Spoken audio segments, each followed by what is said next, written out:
And KB Home Q4 revenue missed the lowest estimates. In deal news, Eli Lilly to acquire Dermira for $1.1 billion. And in other news, Facebook rated a new outperform at Bernstein with a price target of $250. And Six Flags said they may terminate China projects. They also see a Q4 revenue decline. Shares are down 12% in the pre-market. Wrapping things up, Dropbox was cut to hold at Jefferies. Travelers cut to underperform at KBW. And Skyworks raised to buy over at Mizuho. Live from the First Breaking News Desk, I'm Bill Maloney. Karen? All right, Bill, thank you. To hear live breaking news over your Bloomberg, type squawk on your terminal, SQUAWK, and that's a Bloomberg Business Flash. Tom, John, and Lisa. Okay. Here's Dave. He's got it. Thank you so much. Good morning, everyone. Bloomberg Radio Worldwide. We say good morning to all of you on Sirius XM Channel 119. And really, across America, it's a time to dive into this report that we see in 10, make it 11 minutes. We can do that with Carl Riccadonna, who has an immense respect for the throw it at the dartboard guesstimate here. And you told me earlier, Carl, this is one of those rare things, a month where actually you guys can do guesstimates that aren't too guessy. You've got a better confidence now, right? Well, we try to have the maximum confidence every month, but there really is a high standard deviation around the payroll numbers. And actually, if we look at the winter months, they tend to be bigger misses, not of our team, but of economists in general. So December, January, February, the standard deviation on the miss, the variance is larger, and it could be weather around this time of year, seasonal factors, et cetera, et cetera. GM's old news, but how do you guys account for retail, whatever that is today, and link it into the Amazon gig economy as well? Sure, absolutely. So retail actually is one of the reasons we're looking for a stronger than consensus report here. We had a very late Thanksgiving, which means that the holiday shopping season was crammed into December more than is usually the case, which means a lot of that retail-related hiring came later this year than relative to prior years. In the past, when we've seen this, you get a big pop on retail. I think retail, construction spending on temperate weather will be two factors pushing us above that consensus forecast. Given the fact that the numbers tend to swing around a lot and be much more unpredictable in the winter months, how much do the numbers really matter? I mean, how much will that put a greater emphasis on other metrics that we can see within the jobs report? Well, I think that not so much the variance around those numbers is why this is less relevant, but because the Fed has largely checked themselves to the sidelines for 2020, barring a major economic disruption, and also the fact that the trade war is now in retrograde. So with that encouraging news, then we're less focused on every twist and turn in the employment numbers. So what's important to look at in this number? In today's number, I think we should really focus on consumer spending. And so how we focus on consumer spending is by looking at aggregate income creation in the economy. If income growth is robust, then consumers will be well positioned to drive the economy forward in 2020. If we look over the last several quarters, you strip consumers out of the picture, the rest of the economy was in contraction. Carl Riccadonna, Jim Glassman with us yesterday with his great study of youth employment, teenage employment, that constant hunter of KPMG just with us talking about labor participation. What's the nuance of the labor force now given full-time, part-time, or even given generational employment? Are old people crowding out young people in the market, those ideas? I don't. I mean, there's some of that happening with baby boomers maybe lingering longer to patch up their 401ks after the last two equity market rounds. We're lingering.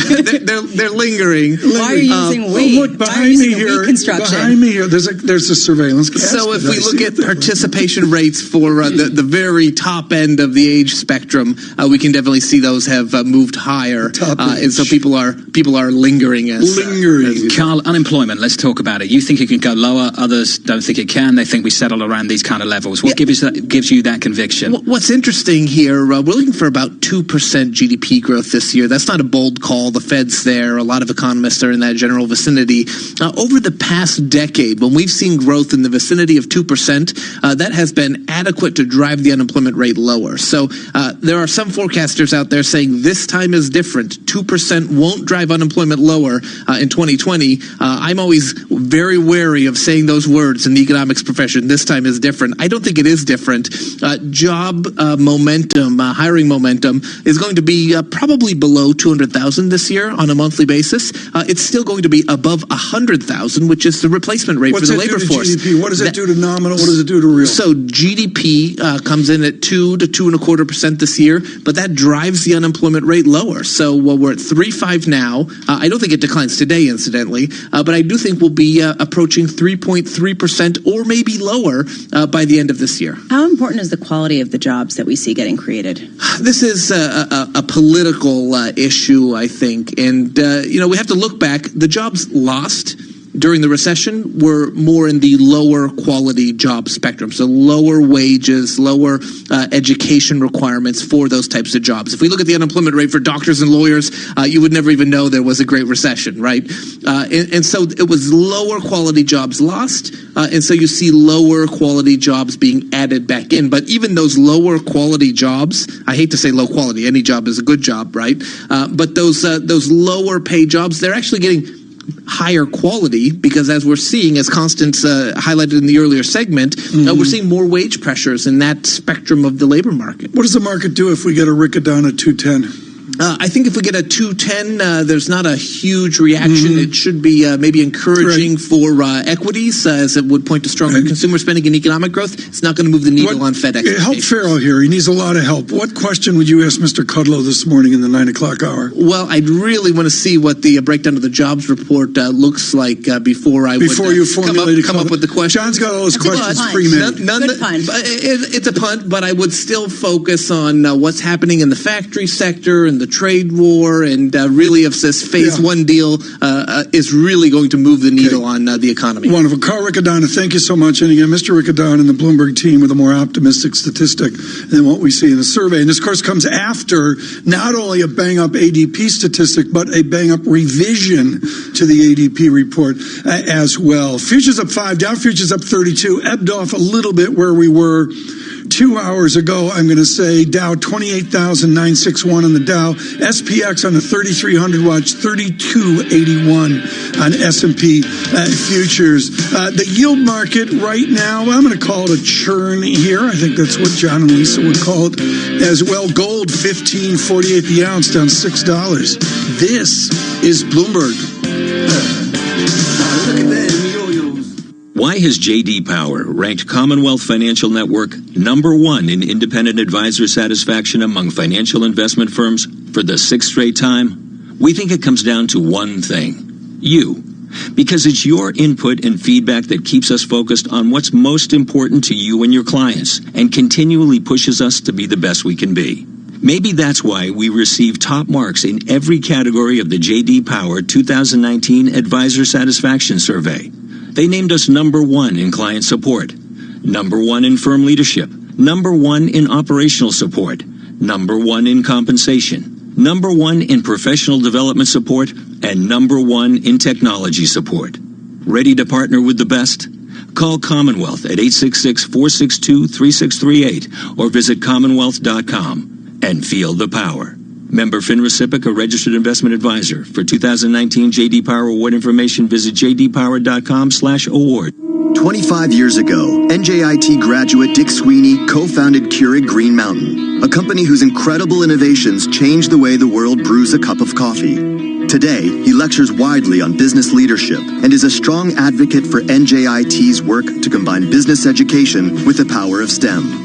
NJIT is definitely fostering the innovative thinking for budding entrepreneurs simply because that's the world we live in. NJIT is producing students that have been trained, educated, and given the business acumen to be a contributor to a company. The distinct mission is to develop great STEM scholars. The attributes I've always looked for in team members are heart, smarts, guts, and luck. So we want people with passion, intelligence, courage, and never discount luck. The student coming out of NJIT has experienced all of that. NJIT, New Jersey Institute of Technology. Learn more at njit.edu. Imagine yourself in an unspoiled paradise. discovering the charms of a new city, or sampling street food with the locals. Fly from London to more than 160 destinations worldwide and make 2020 a year like never before with Qatar Airways, named world's best airline by Skytrax. Our incredible selection of special fares are available now. Book today at QatarAirways.com. Qatar Airways, going places together. At TradePoint, we get just how busy you are. That's why we have a handy range of services to make your life easier. Whether it's cutting timber, matching bricks, or mixing paint, we help you make big jobs smaller. So for all you need, when you need it, get to TradePoint. Restrictions may apply. See tradepoint.co.uk. Are you curious what others are listening to on TuneIn? Head to the trending section under Browse to see the most popular stations and podcasts among TuneIn listeners right now. Check it out. You might just discover something new for yourself.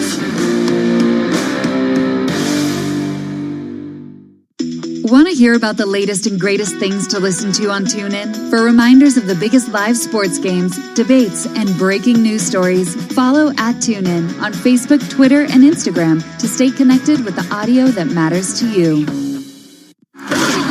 Hey, NFL fan, can't watch the game? Can't be there? No biggie. With your TuneIn Premium membership, you already have an all-access pass to every team and every game in the league. Amazing, right? Steps up, floats it towards, at the goal line, it's intercepted! Listen live as the action unfolds, or on demand when you can. Anytime, anywhere, all season long. Right side, it is caught, it is in for the right side for the touchdown. Search NFL today.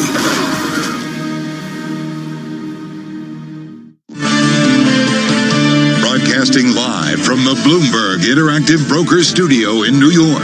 Bloomberg 1130 to Washington, D.C. Bloomberg 99.1 to Boston.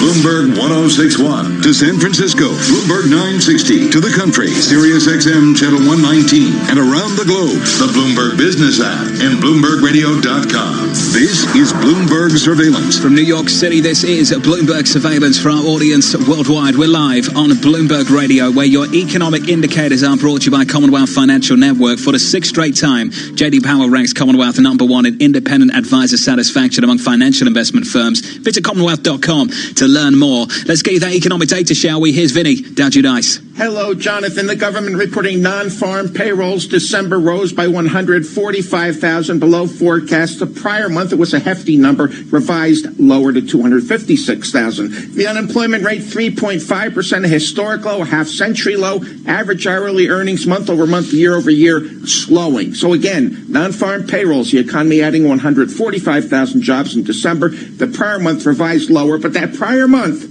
still above 250,000. I'm Vinny Dow Judice, Bloomberg Radio. Let's go back to New York. Vinny, thank you so much. Futures up 5, a little bit of move here in the market. I'm going to call it the lower interest rates. And John Farrow, we see yield curves flatten out here. Yeah, Treasury yields just coming in just a little bit. No drama right now, coming down 2 basis points to around about 183. Just a little bit of a bid off that downside surprise on both the payrolls growth and the wage growth too. That's where I was going to head to. The idea that we have such a tight labor market right now and that the hourly earnings increase is missing is really notable to me. And because I think the other number is variable, as we heard from Carl Riccadonna, but wage increases less so. Well, and 2.9 is not 3.0. There's a psychological thing there about year over year, 2.9%. What we're going to do is a real special treat here. Usually this is where we dive into market economics and into market reaction, but today we're going to do a differ and speak to one of our truly greats in financial economics. He's Randall Krosner, the former governor of the Federal Reserve System. He, of course, holds court at the Booth School in Chicago with Rajan and the rest, with a great acuity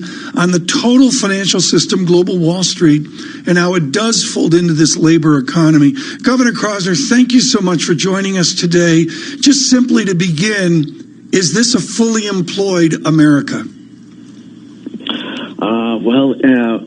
There's a lot of debate over exactly what full employment means, but man, when you've got a 50-year low in the unemployment rate, high labor force participation, I think by any means it's pretty fully employed.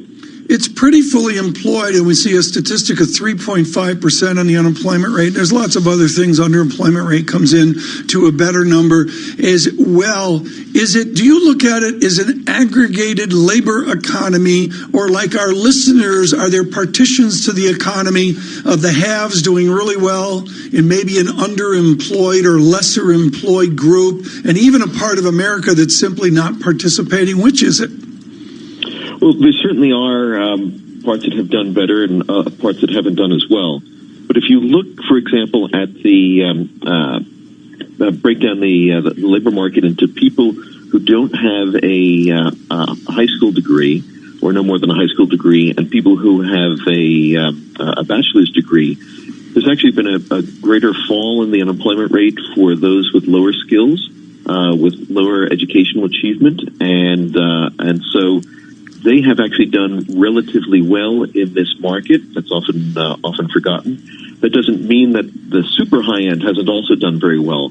But if you look broadly at people with low educational achievement versus people with relatively high educational achievement, it's the low achievers who actually seen more decline in the unemployment rate. Randall, just to get some perspective here, so wages rose at the weakest annual pace since 2018, and that comes even with the unemployment rate at 3.5%. That is at the half-century low. Right now, I'm very interested in the market response. You're seeing equity futures gain and actually build on future gains that we saw earlier today. You're seeing bond yields, particularly on the long end, go further lower. I'm trying to understand what this means. Is it basically that this just encourages the Fed to stay on hold and possibly cut rates, and that's giving equity traders a boost, or does this signal that they're going to have less pressure on their profits based on the fact that they're not necessarily paying that much more to their workers? Could be a little bit of both. My guess is it's more about the Fed, because I think the markets tend to focus a lot on what these numbers mean for the future path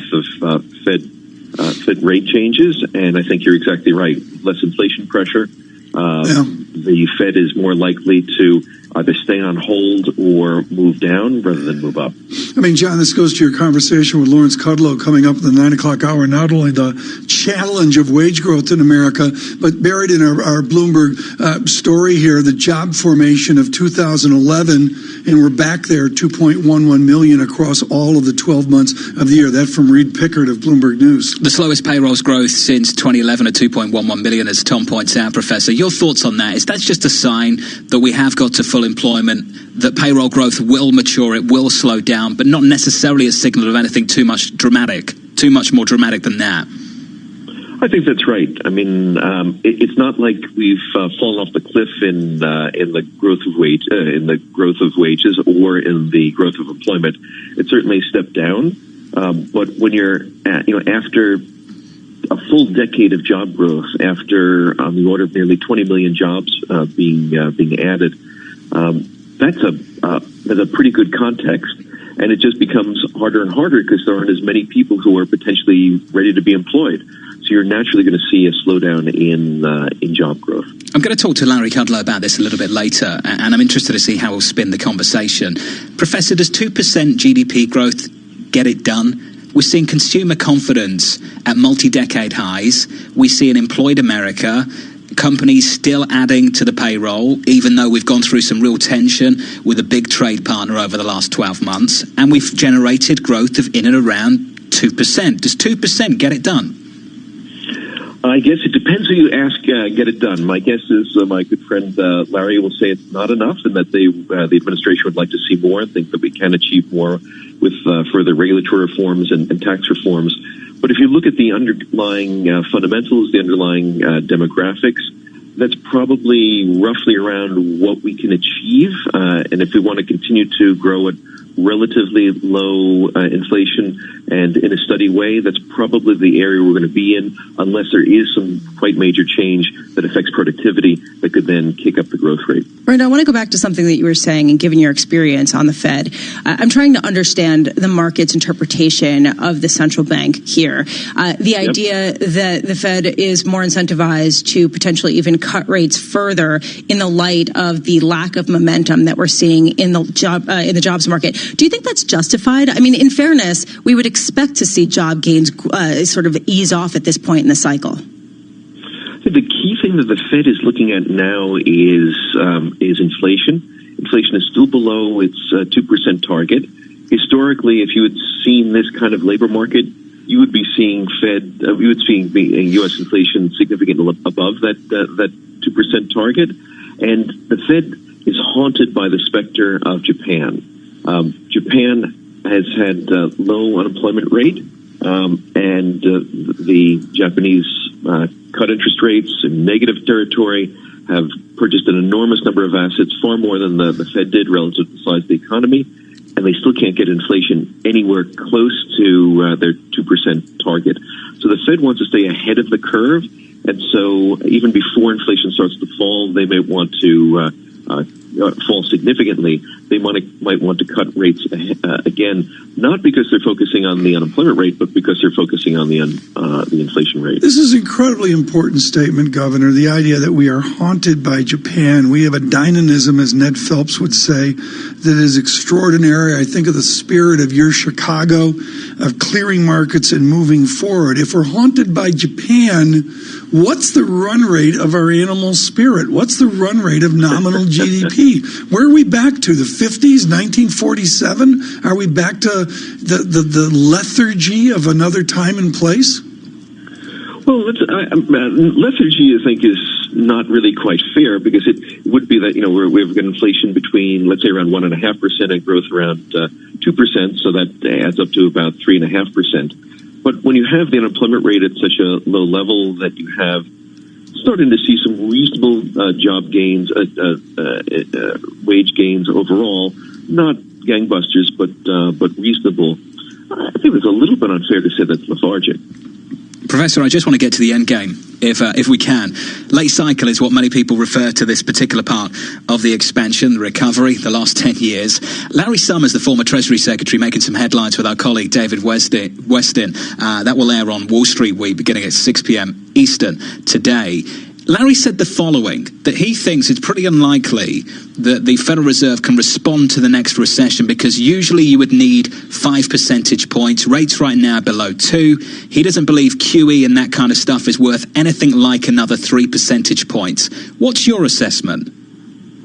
I think the Fed is in a more challenging position than it has been in the past. But that's one of the reasons why they try to be so proactive to keep the economy moving along. I mean, it really is quite amazing to see how long the growth has occurred, given all of the geopolitical risks, geopolitical challenges, trade wars, other things. And we've had some positives on economic policy. I think the tax reforms have been helpful in maintaining the economic momentum. So that's the Fed is only one piece of the puzzle, but it's been an important piece. But that does mean that the Fed, as well as other central banks around the world, have less of the traditional tools than they once had. But at least the Fed has more tools than almost any other central bank, because most other major central banks are in negative territory or in much lower interest rates. Are we as good as the past? No. But are we better than others? Yes. Randall Crouser, thank you so much, and we're thrilled that the governor will continue with us. He is, of course, at the Booth School in Chicago. And now with our news in New York City, here's Michael Barr. Tom, Lisa, John, thank you very much. President Trump asserted that Iranian General Qasem Soleimani was plotting to blow up an American embassy before he was killed by a U.S. drone strike last week. Trump says, "We caught a total monster. We took him out." Secretary of State Mike Pompeo told Fox News Soleimani wanted to do harm to U.S. embassies around the world. There is no doubt that there were a series of imminent attacks that were being plotted by Qasem Soleimani. We don't know precisely when, and we don't know precisely where, but it was real. President Trump held his first campaign rally of the election year, hoping to capitalize on his order to take out Iran's top general. The president in Toledo, Ohio last night covered a wide range of topics, including the race for the White House, Iran, the coal industry, and the environment. And our air and our water right now is cleaner than it's been in 40 years. And sadly, I can't say historic, because, a couple of 100 years ago, there was nobody here. So I assume that 200-300 years ago was cleaner, probably. You never know.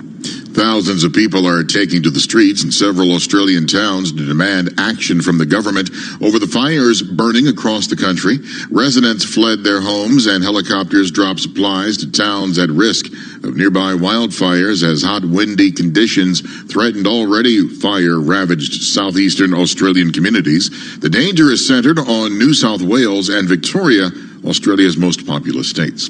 Global news 24 hours a day, on air and on Quick Take by Bloomberg, powered by more than 2,700 journalists and analysts in more than 120 countries. I'm Michael Barr. This is Bloomberg, John. Michael Barr, thank you very much. 12 minutes ago, we got the payrolls report in the United States of America, the final payrolls report for the year of 2019, and we post the weakest payrolls growth since 2011 annually for the year, 2.1 million. On the month, this is what you got. 145 against an estimate of 160. The previous month revised lower just a touch to 256. Wage growth coming at a 2.9%. The first time we've been below 3%, going all the way back to the middle of 2018, July 2018 to be precise. So jobs growth trending estimates, a slight downside surprise on wage growth. Equities hang tough. Equity futures are still positive, a little more than 1/10% off session highs, up 4 points on a session so far. In the bond market, just a little bit of a bid creeping into treasuries.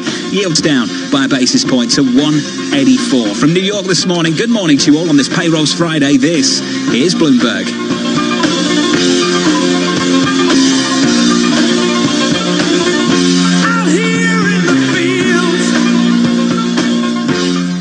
This is your Bloomberg Real Estate Report. I'm Denise Pellegrini. The Great Migration is underway. If you go back to 2010 and just look at the 8 years worth of data, because we don't have the 9th year yet, over 1 million people have moved to Florida or Texas, all at the expense of California and the Northeast. Mitch Rochelle is partner at PwC. And moving to places that are south, in almost every case, it's a low tax or no tax environment. So it's a decision to have better take-home pay at the end of the day. It's not just retirees, it's people entering the workforce. Some kid from Scarsdale goes to UT Austin and decides to stay there. And Rochelle says this trend is going to hurt the real estate market and the economies of some high-tax metros more than others. Places that are gateways are always going to stay gateways. But I do worry about places like Chicago more than I worry about the New Yorks and San Francisco.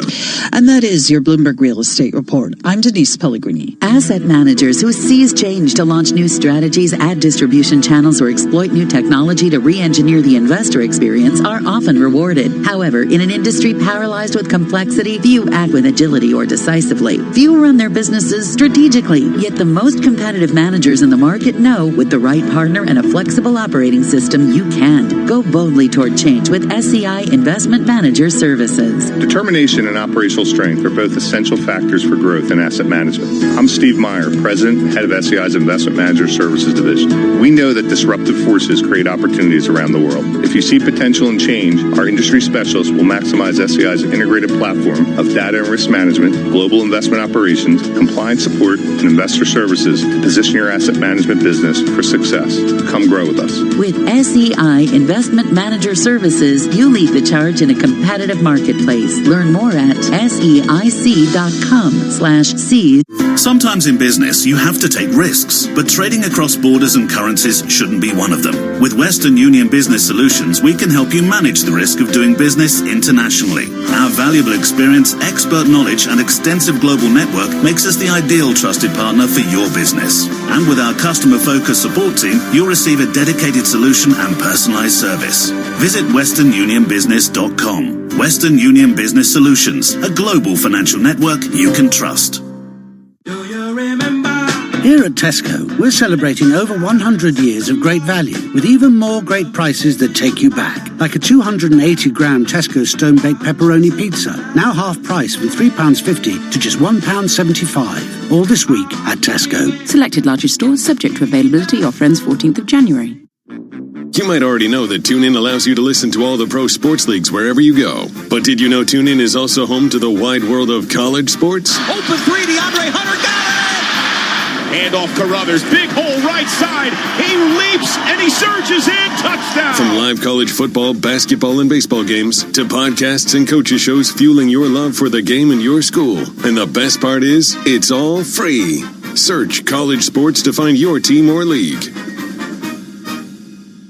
markets, headlines, and breaking news 24 hours a day at Bloomberg.com, the Bloomberg Business app, and on Quick Take by Bloomberg. This is a Bloomberg Business Flash. And I'm Karen Moscow. The economy added 145,000 jobs in December, and unemployment held at a half-century low of 3.5%. That's the unemployment rate. And the Federal Reserve is watching the labor market closely. Bloomberg's John Tucker joins us live with more. Good morning, John. And good morning, Karen. The central bank keeping all policy tools on the table. That's according to St. Louis Fed President Jim Bullard. Should we get into recession, the first thing that would happen is we'd lower the policy rate back down close to zero, and then we turn to forward guidance and quantitative easing. Former Fed Chairman Ben Bernanke says those tools should be enough to stave off any recession despite the low level of interest rates. But former Treasury Secretary Larry Summers is pushing back against that idea. He argued that monetary policy will be able to do it the next time. I think that's pretty unlikely, given that in recessions we usually cut interest rates by 5 percentage points, and interest rates today are below 2%. And I just don't believe quantitative easing and that stuff is worth anything like another 3 percentage points. Larry Summers speaking with David Weston on Bloomberg Wall Street Week. Tune in to hear the full show tonight at 6 p.m. Wall Street time and throughout the weekend on Bloomberg Radio and television. Karen. All right, John, thank you. S&P futures are higher, up 5 points. Dow futures up 21. NASDAQ futures up 32. The DAX in Germany is up 0.1%. And your Treasury up 2/32, yield 1.84%. And the yield on the 2-year, 1.57%. NYMEX crude oil is down 0.33% or 20 cents at $59.36 a barrel. COMEX gold down about 0.1% at $1.20 to $15.53.10 an ounce. The euro 1.1107 against the dollar. The yen 109.61. And that's a Bloomberg Business Flash. Tom. Karen, thanks so much. Greatly appreciated. Jobs day coming in a little light. Futures pull back from where they were, but I don't want to make too much of that. Still green on the screen, to say the least. The yield market churning. Their yields are in fractionally, but with some real curve steepening this morning. And as Karen mentions, yen, I'm always watching. Dollar yen 109.61. We're with Randall Krosner at the Booth School, Chicago, truly expert on the mathematics, the dynamics of the system. And we'll get to wage growth in a minute. Lisa, you wanted to kick this off with, is it QE 1, 2, 3, 4, 5? Keep going. Let's see how high can you go. Here. All right. That's where we are. QE mystery. Well, and this is the question that I have, because Bank of America Merrill Lynch came out and said that global central bank balance sheets could grow around $600 billion in the first half of this year. We are seeing already potentially something that you're not going to call QE, but could resemble QE out of the Fed heading into last year. I'm just wondering, how much is that propping up risk assets, but not necessarily doing anything for the underlying economy at this point? Well, by helping to maintain asset prices, it helps to maintain people's wealth, and that'll help to maintain their willingness to spend. So it has those kinds of effects. The question is, how much of an effect does it have on the risk assets, and how much of an effect on the willingness to spend? Obviously, the investors think that things look pretty good for the next year, despite the geopolitical risks. I would be a little bit more worried about things going forward, given some of those geopolitical risks. But the markets seem to be quite sanguine. Randall, do you think that it's appropriate for central banks, the major ones, to be expanding their balance sheets right now? So I think it's a bit different what the Fed is doing than some of the other central banks. So the Fed is having just a very gradual increase in the size of its balance sheet, which is typically what it had done in the years before the financial crisis. Just as there's sort of an increasing demand for currency, they gradually increase the size of the balance sheet. We know we've seen some volatility in the short-term money markets as the Fed had reduced the balance sheet, but increased regulatory requirements for liquidity.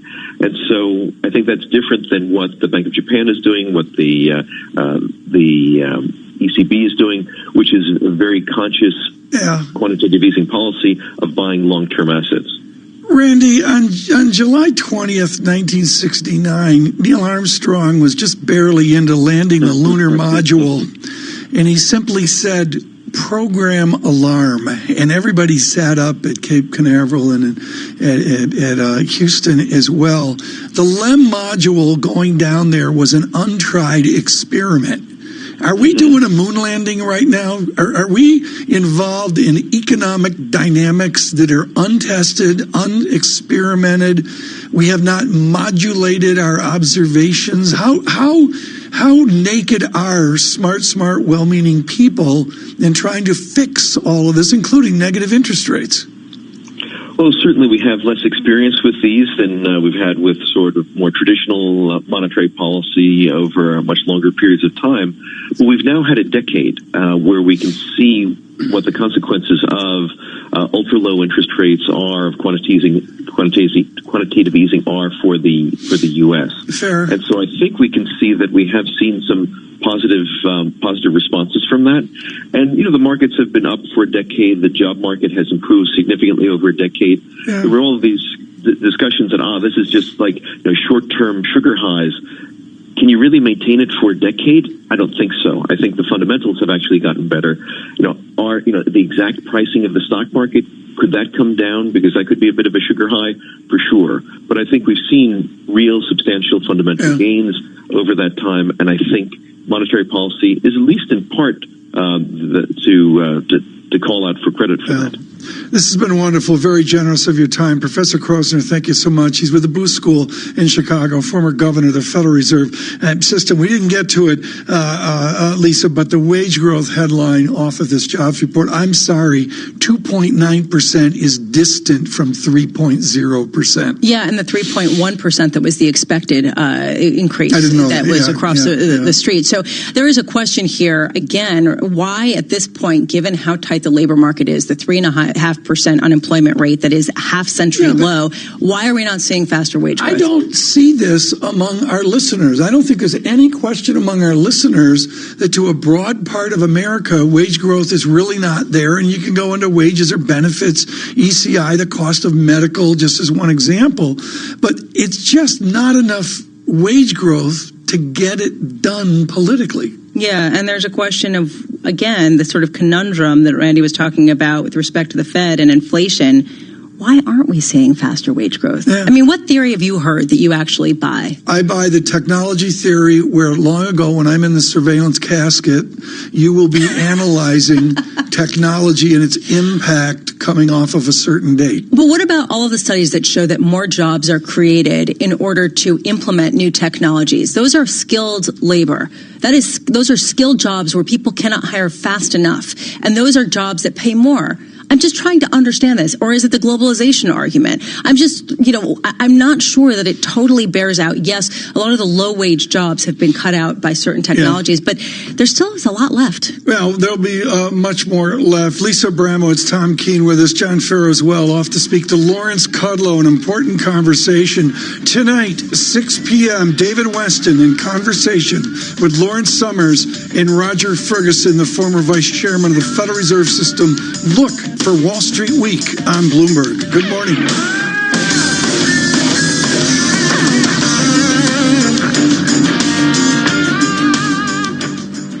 Stace, are you ready yet? Have you seen the Butlins lineup? I was born ready. We're going big tonight. Raxu then Brainiac live. Those experiments will blow the boys' socks off. They're wearing flip-flops, Joe, not socks. Oh, dance shoes tomorrow though for the Diversity Dance Academy. I am going to throw some shapes. Are you sure about that? It's a lot easier when you're not on ice. Well, if anyone could teach you to dance, it's going to be Diversity. Come on, we're going to be late. The Butlins January sale is now on. You can save up to 40% on all family breaks. Book online now. Are you ready to Butlins? Right now, instead of hearing this, you could be listening to the music that keeps you moving with TuneIn Premium. Find today's biggest songs and all of your favorites commercial-free. Visit TuneIn.com/premium to upgrade.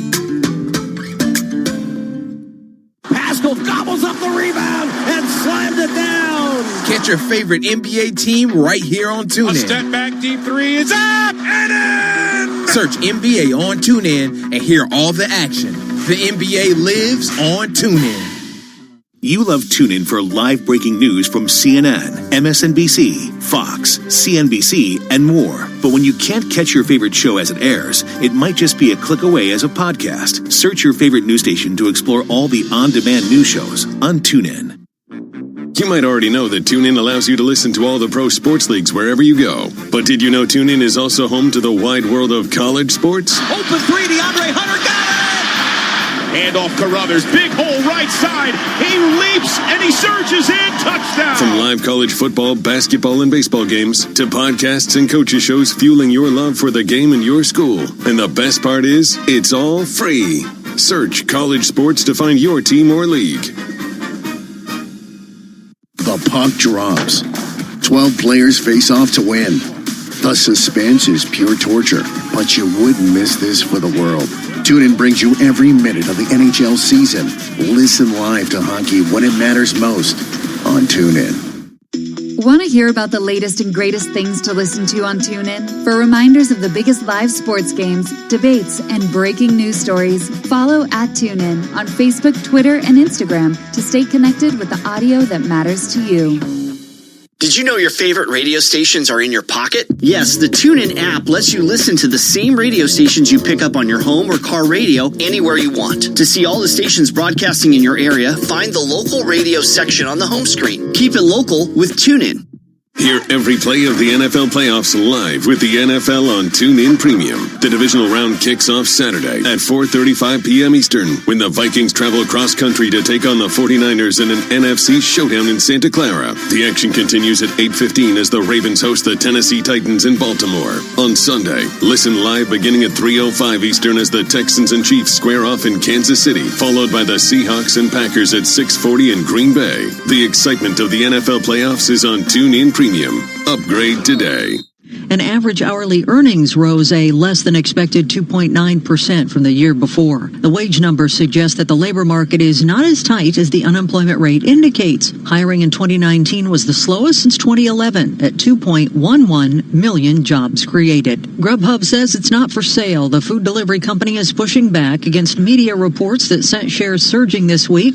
Grubhub says there is no process in place to sell itself, and currently it has no plans to do so. Stock futures still slightly higher. Dow futures up 38 points. NASDAQ futures up 36. S&P futures are up 6 points. The market is at a record high after yesterday's gains. Checking NYMEX crude oil slightly lower, down 0.1% at $59.48 a barrel.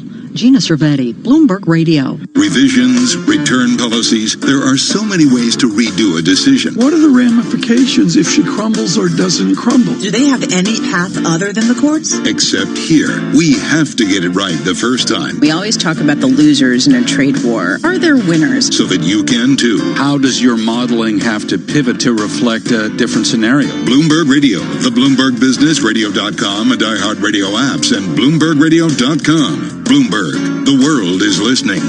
We have to get it right the first time. We always talk about the losers in a trade war. You benefit if you're just further away from China. So that you can too. What are the ramifications if she crumbles or doesn't crumble? Bloomberg Radio, the Bloomberg Business, Radio.com, and iHeartRadio apps, and BloombergRadio.com. Bloomberg, the world is listening.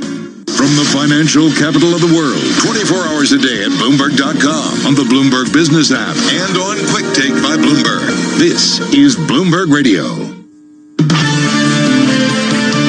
This is Bloomberg Surveillance Economics. I think the U.S. is going in for a couple of years of very, very strong growth. The deficit by early in the next decade will start to become a real problem for the markets. Finance. The consumer is really strong right now. We don't realize how good times are now. Investment. The biggest problem that people have in investing in stocks is that they get out of the market. It's not supposed to be easy. Anyone who finds it easy is stupid. Bloomberg Surveillance with Tom Keene and Paul Sweeney on Bloomberg Radio.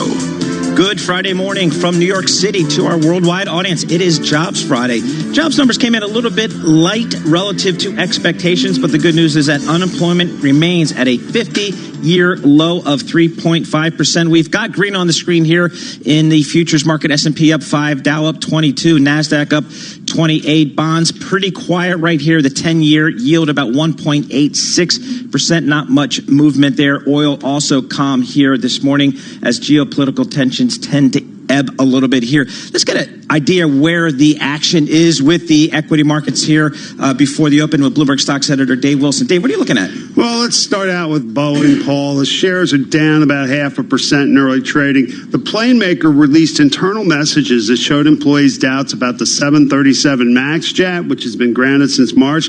One company pilot wrote, and I'm quoting here, "This airplane is designed by clowns who in turn are supervised by monkeys." Oh boy, that's confidence for me to jump on that 737 MAX. Yeah, absolutely. American Airlines, since we're talking about jumping on planes, is down about 0.5% as well. The carrier estimate a revenue gauge rose no more than 1% in the fourth quarter. American had expected growth of 2% at best.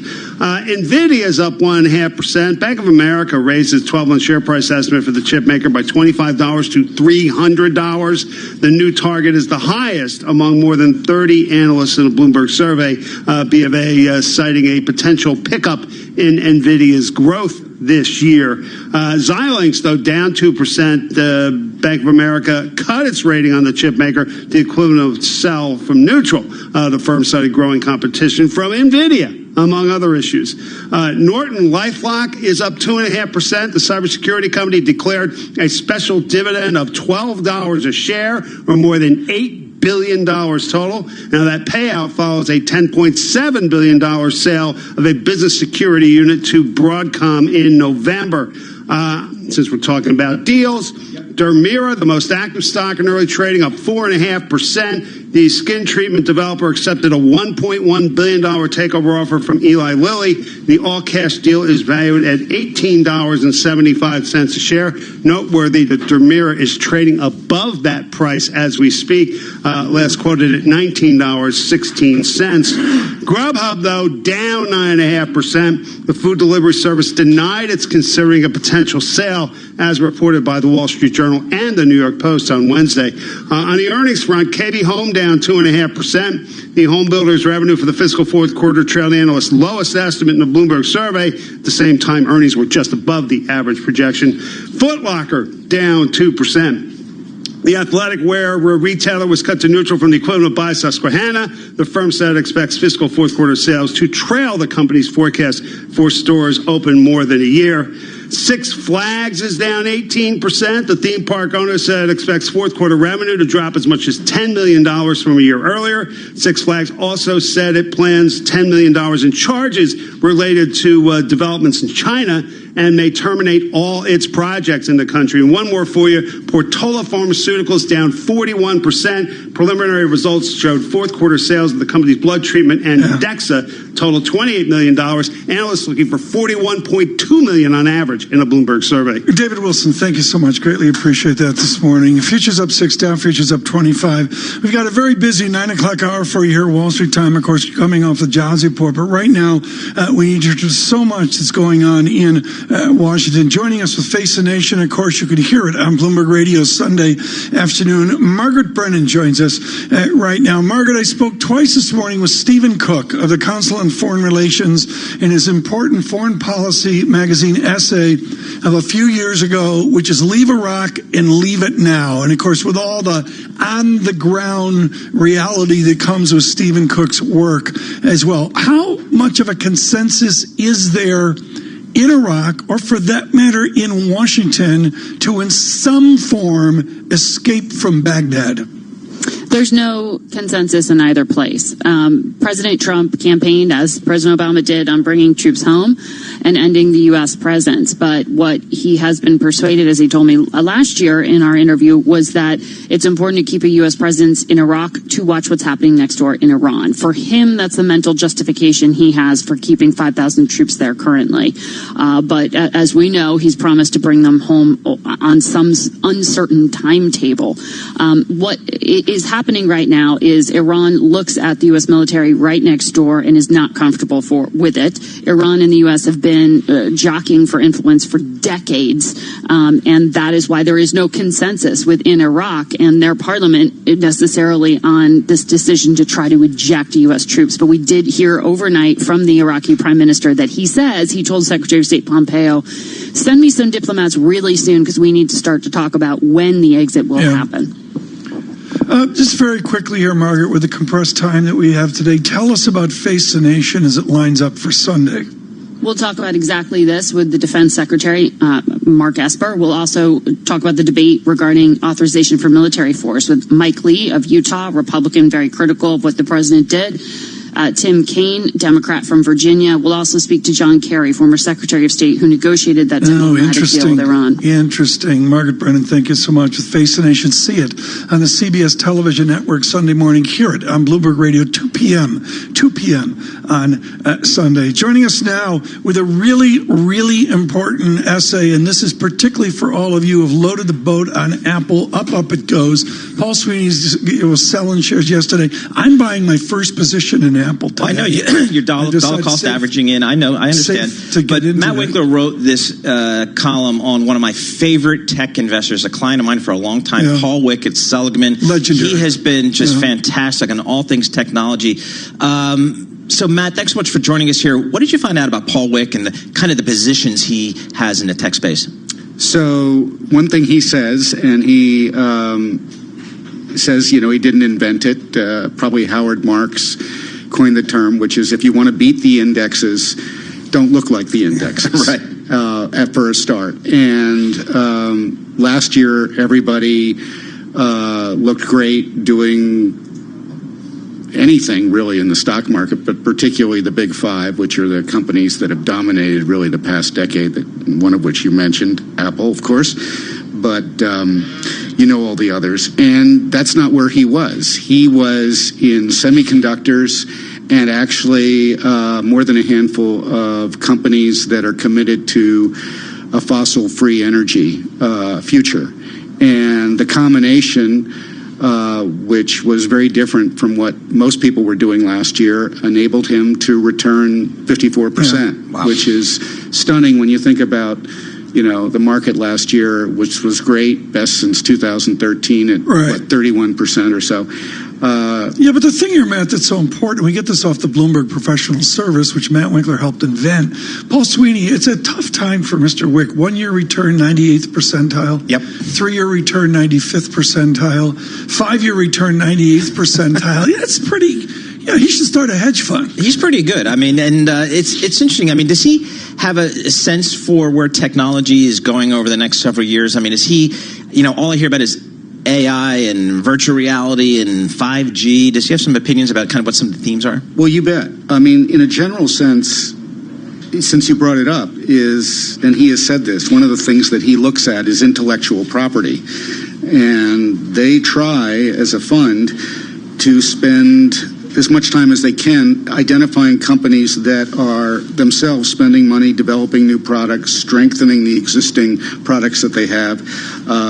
That's all about intellectual property as a theme. And that has a long-term benefit, and that takes you back really to something that's a cornerstone of successful investing, which is value investing, which is looking for value, looking for companies with low PEs, companies that have a high promise of profitability because of growth. And in fact, that is what he does again and again. And one area, by the way, that I mentioned is this clean energy piece of the market that is burgeoning, and he's identified some companies that are consistently lowering their costs with their products. One in particular that he likes is Bloom Energy Corp, which is a San Jose, California maker of power generation equipment. And why is this company so particularly interesting? Well, we know what's been going on in California, Australia, India, forest fires and heat waves and so forth. And this is a company that can take you off the grid, literally, with its products. And it's got a great story ahead of it. It's just one of many companies that he's identified. And what's cool here, Paul, is it's not like a Sequoia play where there's the top 5 holdings is 82% of the fund. I've got, my quick math is 8 plus 5 is 13 plus 5 is 18. It's maybe like 22% of the big heavyweights in the portfolio. Yeah, and he's also been early on e-commerce, Matt. That's kind of been a theme he identified a while ago, and that's been just a home run for him, I think. Absolutely. The e-commerce category for this fund, once again, was just totally robust in the year, and many of those companies, he will say they'll have a ride, and if he thinks that they're highly valued or even overvalued, he won't hesitate to get rid of them. He's not married to them. 10 seconds. I don't see Tesla in his portfolio. You're a Tesla expert. Is Tesla a technology company for Mr. Wick, or is it an automobile company? Well, in all fairness, we didn't bring it up, and the reason why we didn't bring it up, it is called the Communications Fund. And as much as we'd like to say Tesla is about communicating, that's not really what it's about. Matt Winkler, thank you so much. He's editor-in-chief emeritus with a smart note on someone that Paul Sweeney knows quite well, and that is Mr. Wick of Seligman. Right now with the news in New York City, futures up 6. Here's Michael Barr. Tom, Paul, thank you very much. Lawmakers today are talking about the Democratic-controlled House approving a resolution asserting that President Trump must seek approval from Congress before engaging in further military action against Iran. Senator Mazie Hirono says even if the Senate passed the measure, it won't make a difference since Trump is known for doing what he wants. What we should take from this is that the president engages in impulsive actions.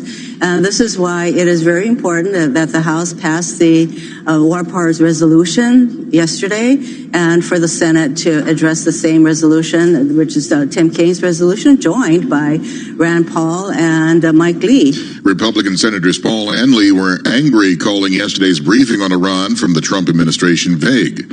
President Trump says Iranian General Qasem Soleimani, who was killed in a U.S. drone strike, was looking very seriously at attacking embassies, U.S., around the world.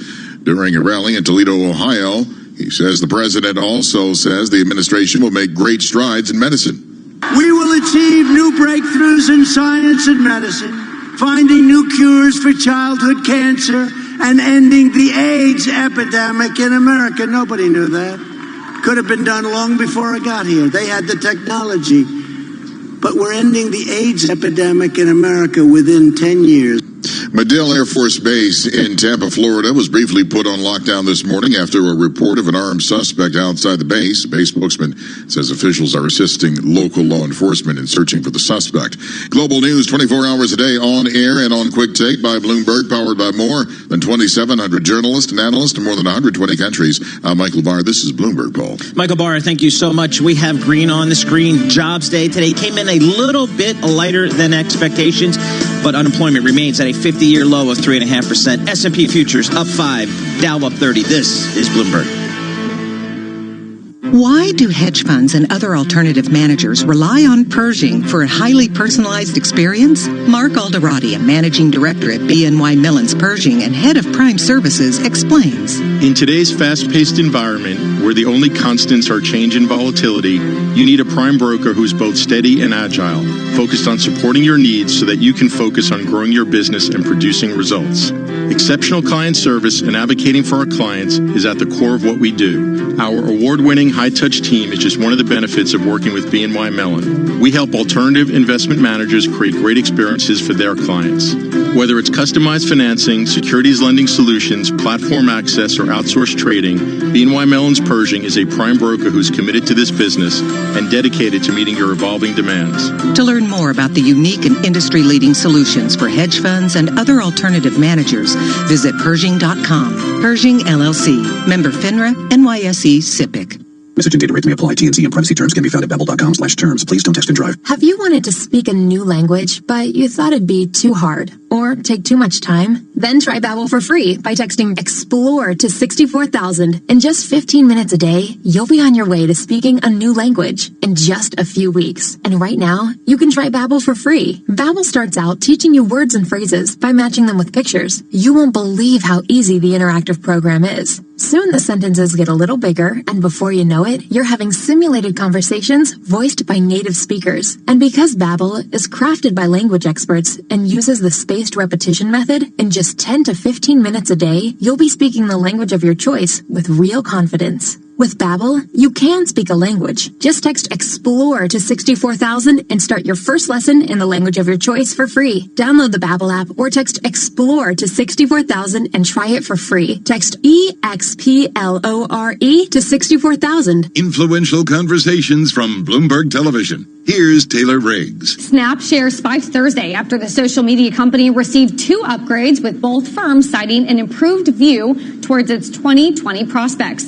Cowen boosted its price target to $20 from $16. The move comes on the heels of Jefferies lifting its rating to a buy from a hold in a note published after the market closed on January 8th. Jefferies analyst Brent Thill raised his own target to $21 from $17. And Brent joins us now. Really, analysts have struggled to sort of stay ahead of the big rally in Snap shares. Your take on the path from 17 to 21? Yeah, I mean, look, last year was a huge move. I mean, the stock was one of the best performing names, and I think the stock was oversold, and they fundamentally put the company back on track with the rebuild of the Android version. They've got the financials under control. There were a lot of things they got set up. We don't get them all right, and I think our view going forward is that, does it still have more room? And the answer is yes. Clearly, getting to the low 20s isn't as big as a move as it had from single digit stock ending the following year in the past year to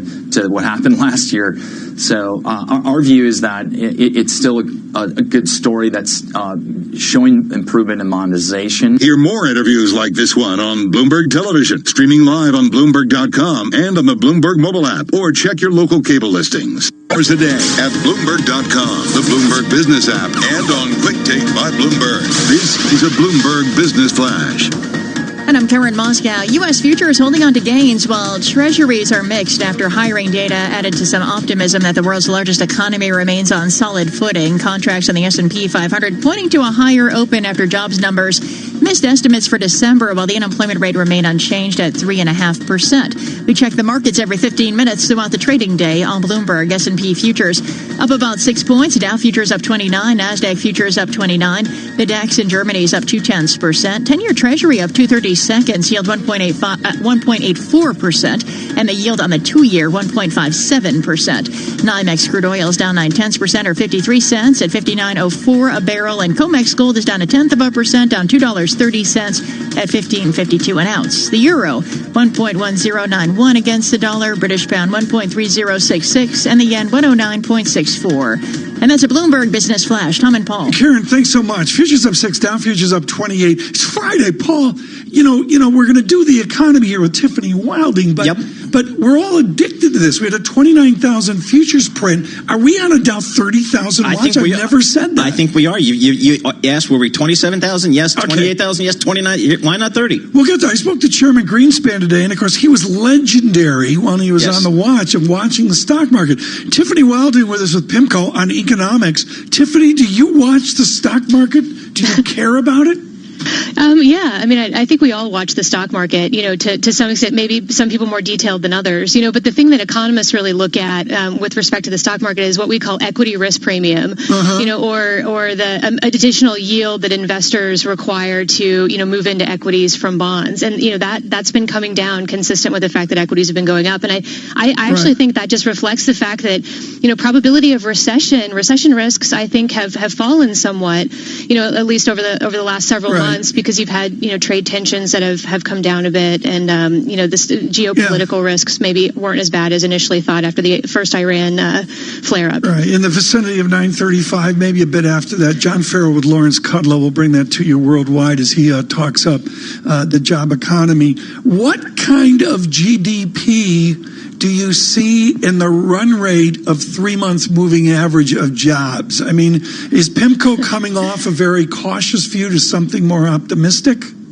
Well, I think, overall, the jobs report today, everybody focuses on the headline number, which was a little bit weak, but I think there was some quirky stuff around the calendar this year and the fact that Thanksgiving was later. But the thing that we really focus on for GDP growth is aggregate hours worked, because that, really is the kind of a basic building block of growth, hours and how productive those hours are. And if you look at this report, it actually wasn't that great. the rebound that we saw in aggregate hours, at least the year-over-year pace in November, that was completely revised away, and aggregate hours growth now looks like it's running a little below 1%, which is the lowest we've seen since 2016, maybe even a little bit lower than that. So I think, it's clear that we're slowing. The U.S. economy is slower than it was. I just got Paul Sweeney away from the desk where he's buying those 122 shares of Apple today. So exactly Paul's got a question for you. Tiffany, how about the wage growth here? I mean, 2.9%. It seems like if we are at or near full employment, should we not expect more robust wage growth in this economy? I think you should be, but of course, the what economists call the Phillips curve. The labor markets are tight, and as a result of those tight labor markets, and we've anecdotally scarcity of labor. It's difficult to find good labor. You should see wages increasing, or wage inflation increasing, and we're really just not seeing that. And I think that there are several things going on there. I think the most interesting thing, at least from my perspective, is really about labor bargaining power. And I think that is still relatively low. I think there's also probably some compositional effects. So when you draw people back into the labor market, those people tend to come into the labor market at lower wage levels just because they haven't been working as long. So that compositional effect can dampen average hourly earnings. We got to go, but Tiffany, you're going all hysteresis on us here, aren't you? I mean, it's all Blanchard Summers and all that, right? Yeah. Tiffany Welding, thank you so much. U.S. economist with PIMCO. Smart there on the dynamics of the labor economy. Very quickly, Lawrence Summers with Roger Ferguson tonight, David Weston, Wall Street Week. Paul, I looked at the market cap of Apple today just out of curiosity. I was only off by $200 billion. I thought, like a trillion, okay, a big lift. We're getting out to 1.3 plus trillion market cap on Apple. It's just extraordinary. And this is a stock, if you think back almost a year ago, at the beginning of the year of 2019, there was some skepticism around this name. Could it, pivot from being this great growth story posited on the growth of the iPhone to more of a services story where they maybe don't sell as many iPhones, but they make more money on each iPhone with services and things like that, iTunes and all those great things. And there's a lot of uncertainty about whether they can make that pivot. Well, in 2019, it turned out that people still want new iPhones. So that iPhone 11 came out, and that's been selling great. The AirPods that people are sticking in their ears, those have been great, the watch. So there's been a lot of hardware part to the story that is still very much a part of the Apple story. And then, of course, the services business continues to crank out 20% growth. How big is big? I mean, I feel it's sort of like John D. Rockefeller and the Standard Oil Company. Yeah. There wasn't of New Jersey or of this or of that. It was a Standard Oil Company. I mean, do you, as a securities pro, is it almost getting, what would Bigley? What was the Bigley? I think. Yeah, exactly. Are we getting Bigley on Apple and Microsoft? In 2019, Tom, as we've talked about before, one of the themes that came into tech investing was U.S. regulatory oversight was really beginning to increase, maybe for the first time in a meaningful way. And, I think what we've seen so far is that the regulators are focusing more on the social media companies, most notably Facebook, to a lesser extent Google, maybe a little bit to Amazon, but you haven't heard too much about Apple other than it's just so big. But I think most of the regulatory focus here as it relates to maybe even Elizabeth Warren or Bernie Sanders talking about breaking up big tech hasn't really been focused too much on Apple. It's been on some of the other companies that really have privacy issues and, data control issues and things like that. We're going to talk to Cameron Krice about this in a bit. Again, futures up 7, folks. We had twice prints of 29,000 on the Dow futures, once near midnight, maybe near 1 a.m. this morning, Wall Street time. And about 2.5 hours ago, we had a 29,000 sustained print for, well, not there right now, 28,965 on Dow futures. But Paul, so much of this is just a reach for revenue. Some predicted this, some did not. But it's just plain and simple a reach for, well, I guess I got to say revenue and the cash flow that comes from that revenue. I think what we learned a little bit in 2019 was some of the IPOs that didn't fare very well. I'm thinking Uber, I'm thinking Lyft, and most notably WeWork, is yes, there's a revenue growth story out there, but you have to give investors, some sense that there is a path to profitability in your business model. It's not just top-line growth. I think investors are saying, you got to give me a path to profitability and the cash flow and all those things that, we grew up investing in. So that's kind of been a little bit of a change in 2019 as we head into 2020. Let's look at the data now. We do this after the jobs report. South of where many were expecting and with a little bit of a negative revision. Wage growth taking the headline. Futures up 7. Dow futures up 37. Yield in fractionally. Curve flattening. American oil, $59.18 a barrel. Worldwide, this is Bloomberg.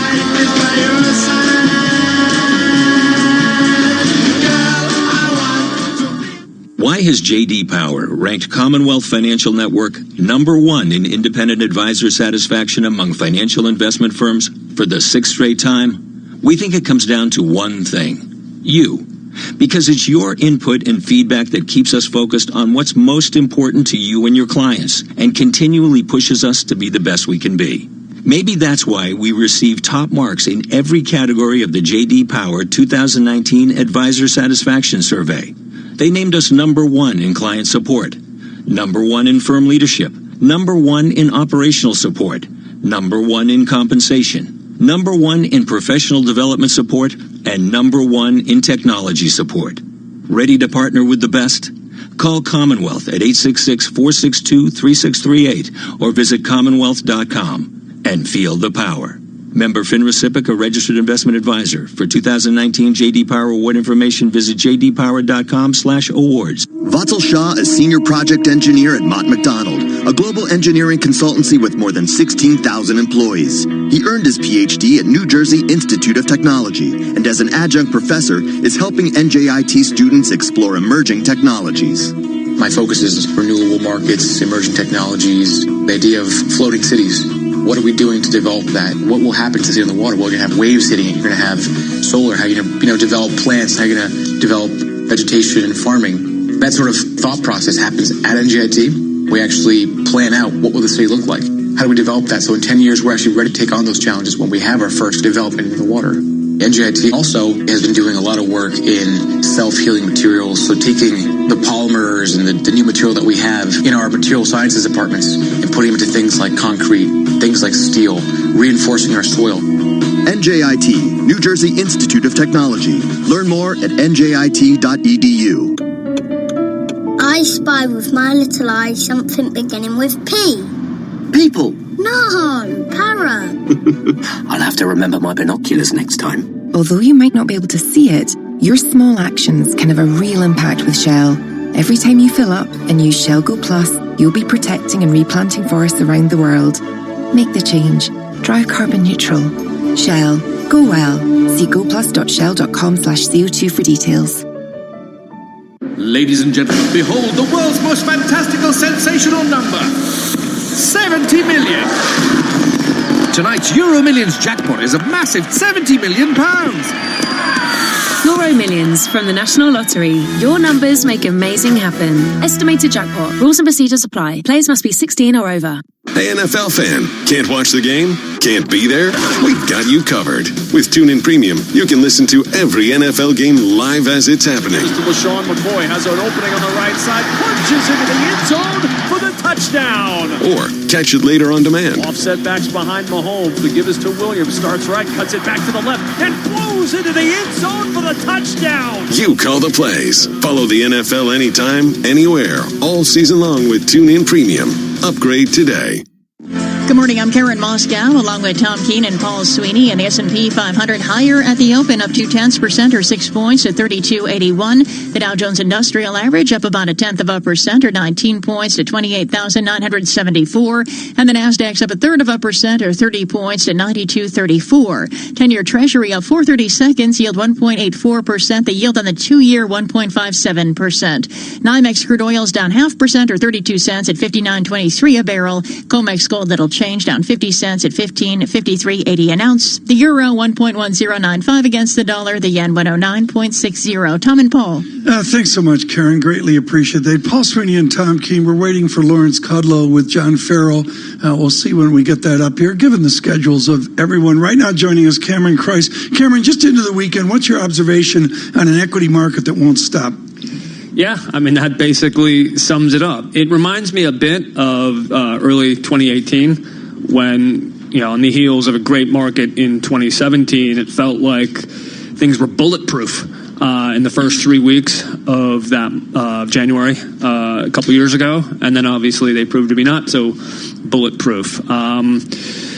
I'm not sure if we're going to get the same sort of reaction like we had in February, but I think it's probably fair to say that it would be unwise to project the returns and the steadiness of those returns that we've had over the last few months too far into the future. When you talk to traders, what are their expectations for a 2020 when we had nearly 30% returns in the equity markets in 2019? Well, I don't think anyone expects something similar. I mean, obviously the consensus, and one that I would generally agree with, is that the rest of the world looks a bit more attractive than the U.S. Valuations are relatively full here, unless you see a significant earnings rebound, which I'm not sure if we're in position to have. Because with the S&P right now, the consensus is high single digit kind of earnings growth for 2020? Yeah, and those sort of expectations are usually overly optimistic. You tend to see expectations sort of dribble lower over the course of the year, and it wouldn't surprise me to see something, something similar this year. Plus, let's not forget, we haven't visited the sausage factory that is the political process in this country yet. And, it's the old saying that when, everyone loves sausage until they go to the factory and see how it's made. How it's made. And I think that might be a risk for later on this year. Yeah. Historically, how have markets performed in presidential election years? Has there been a trend anywhere that people should be aware of? I think they've done okay. I should know this because it is the third year of a presidential cycle is I think tends to be a pretty good one, because the thinking is that the president sort of gears up to get reelected and tries to maintain that momentum in the election year, and then the first year of the new cycle, then they can give the castor oil. Yeah. Cameron, thank you for the update. I'm sure when you're back on with us, we'll be at Dow 30,000. Cameron Christ looking at correlations in the equity markets for Bloomberg Markets this morning. Futures up, well, not futures. We're open 3 minutes and a half into the morning, up 11 points on the Dow, 28,971, SPX 3279, and the VIX 12.40. A mixed jobs report. The headline, lesser wage growth than what many expected, but nevertheless, there were some vibrant statistics in there as well. I want to point out oil, $59.08 a barrel. Here now, our John Farrow. The White House's views on the jobs report now. I'm pleased to say we're joined by Larry Kudlow, National Economic Council Director. He joins us from outside of the White House. Larry, always great to catch up with you. This is the last time I'm going to say this, so Happy New Year. We are done now. January 10th, after that, I don't think we say it anymore. So, Larry, good to see you. Let's start with wage growth. Just south of 3%, 2.9%. Haven't seen these kind of numbers since the summer of 2018. Any reason to be concerned about that, Larry? No, I don't think so. There's a lot of ways to measure wage growth besides average hourly earnings. Measures like total compensation have generally been rising at 3.5%, maybe 4%. And it's still the story, even with today's numbers, which I think were very strong. I want to get to today's numbers, but the fact remains that the production workers and the service workers' gains in wages continue to outstrip the gains of their managers. With the stock market rally, the gains in net worth, we've had fabulous household net worth increases, around $10-12 trillion in recent years. Half of those gains have gone to people at the bottom 50%. So no, I don't see any problem at all. Disposable income after inflation rising beautifully at around 3.5%. Very strong. The whole report, we always set expectations and we measure it against this market forecast and that market forecast. But look, you're running 145,000 jobs. That's a great number. Other point, Jonathan, is the unemployment rate is 3.5%. It remains at a 50 or 51-year low. That is a remarkable number with no inflation. And when you look at unemployment, you got to look at the household survey, which very few people do. But you had a 267,000 gain in the household survey, which skews to the smaller, younger businesses to show the vitality of the economy. So I really think this is a strong report. And one last point, you all were talking about the stock market, and Mohammed El-Arian, who's a very bright fellow, was talking about the resiliency and dynamism of the American economy. I just want to add that point as a generic point, if you will. The huge increase in the stock market, I have to believe, is a signal of improving confidence among consumers and businesses, and I think it's pointing towards even faster growth in the next year. There's some hope that business confidence picks up once the United States and China sits around a table and signs that document next week. So let's talk about that document. Some confusion in the last month, Larry, about whether this has been translated or not. Secretary Mnuchin said on December 19th that it's already on paper, it's already translated. Then Peter Navarro said at the end of the month, all we've waited on is for the Chinese deal is to translate the English version into the Chinese version. Can you just confirm that we've both got this in Chinese and English ahead of next week? Yes. Look, I spoke to Ambassador Lighthizer last night to reconfirm all this. The translation has been authenticated. The Chinese are coming, as you probably know. Vice Premier Liu He will be here next week, for 2 days.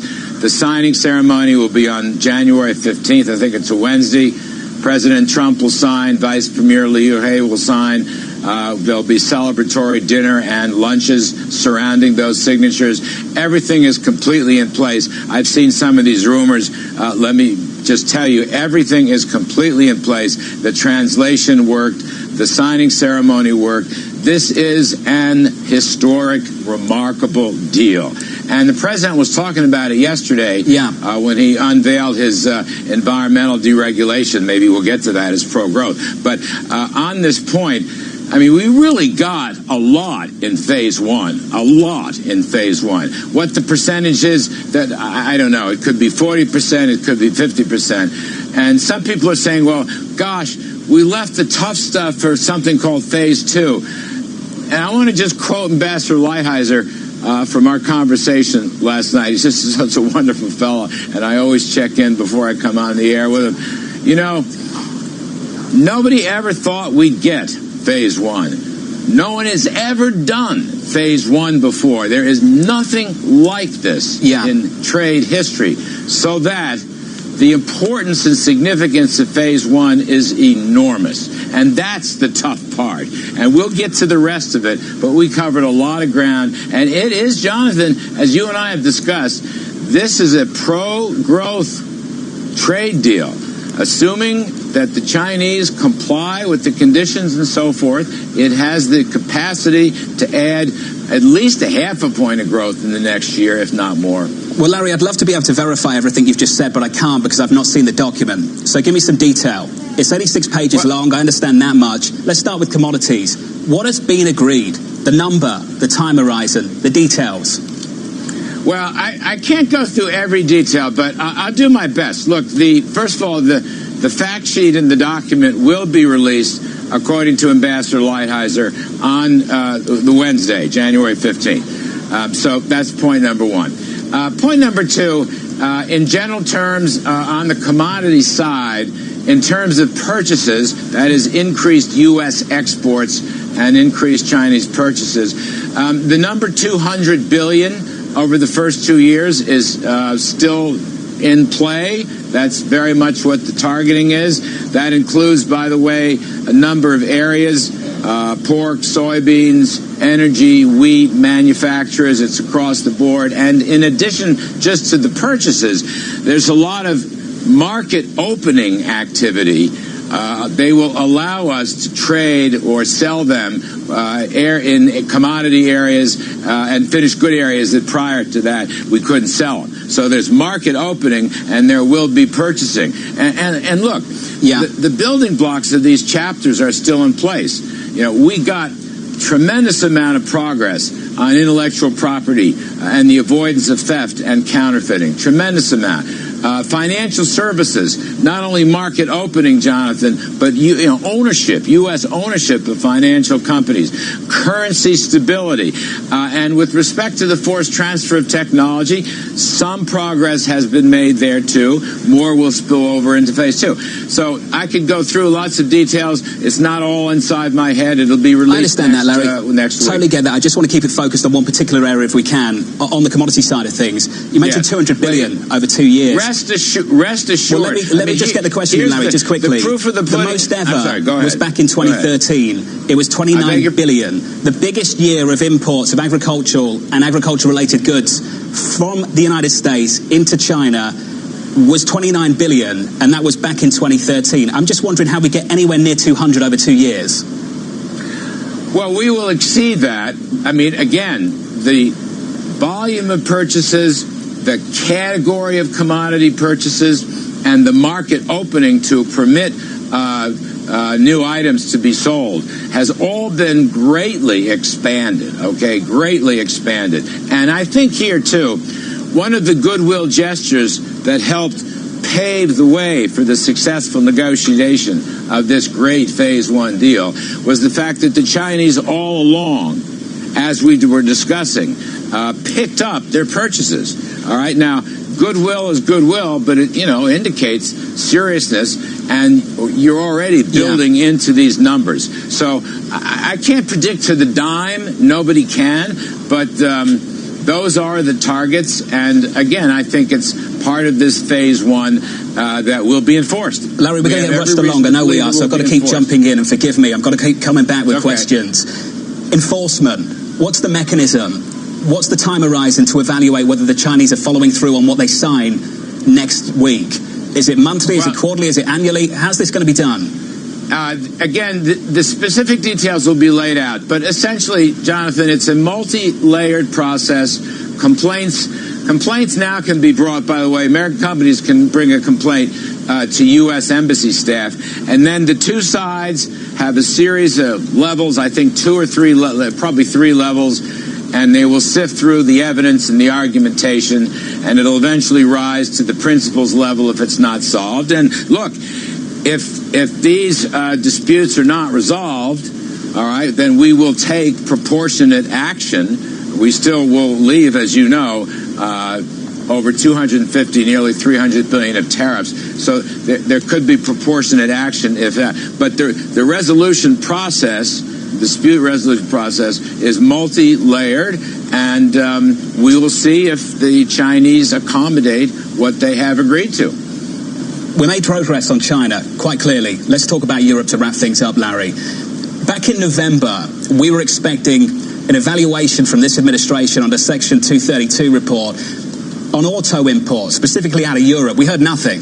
Where are we with that? Well, of course, USTR presented its views on that to President Trump, and so did the Commerce Department. And he has taken that into consideration. And as you can see, no actions have been taken. So to be clear, that's done, dusted, Larry. We move on. There will be no auto tariffs on Europe as far as the eye can see, in your own words. As far as the eye can see is fair enough, but this is a presidential decision. It's not a Kudlow decision. And it depends on a number of factors. We are in constant discussions with Europe. But has he made that decision? Has he made that decision, Larry? Well, as I said, as you can see, the report was presented and no action was taken. I can't say that's forever. We're in constant bargaining and negotiating. In fact, additional EU-USTR trade negotiations are going to be occurring, I think, either next week or the week after. Okay. Mr. Hogan from the EU is coming over here to talk to us, so we'll see. But thus far, no action has been taken. Larry, phase 2, final question for you. How long is this going to take? Oh, that's very difficult. The president talked briefly about it yesterday. One point here, apart from the timing of phase 2, phase 2 is going to depend a lot on how phase 1 goes. And again, if the phase 1 deal is implemented, and there'll always be arguments and some disputes, but with a minimal of disputes, I think that will make it easier to get to phase 2. and beyond. But in terms of a timetable, the president, I believe yesterday, said he was in no rush. It might take the rest of the year. It could happen after the election. So that's what his view is, and his is really the only view that counts. Let's not forget, Jonathan, I know we're all pressed for time, but, the Chinese deal will add to growth. It's already helping confidence and certainty. You can see it in the stock market and so forth. Let's not forget USMCA, which is another path-breaking deal. And when you look at the economic estimates, the midpoint of the range of those estimates, that's 0.75% of added GDP with 350-some-odd thousand new jobs and a lot of new jobs.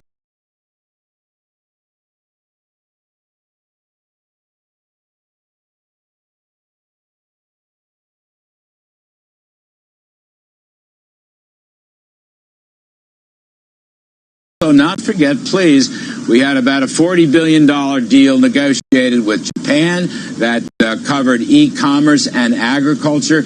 Every single one of these are path-breaking deals. These are historic deals, in my judgment, from a president who was criticized as someone who didn't want it. Look what's happened. His negotiating toughness has paid off, and they're all pro-growth deals, every single one of these things. So I think the outlook for American prosperity, Americans are working, Jonathan. Americans are working, and Americans are getting paid, and the stock market is telling me their retirement nest eggs are growing rapidly. Perhaps not as rapidly as the president suggested the other day, but we'll let that slide, shall we, Larry? Larry, we appreciate your time, as always, and your insight and perspective on Jobs Day. Larry Kudlow there, National Economic Council Director. With me around the table John still. Farrow, thank you so much. In conversation, he's used the Lawrence Kudlow. I thought Paul Sweeney, that was a more sprightly Mr. Kudlow. He seemed in a better spirit than I've heard over the last couple of months. Yeah, I think so. I mean, from an economic perspective, there's certainly a lot of wins that the administration can point to, most notably just today.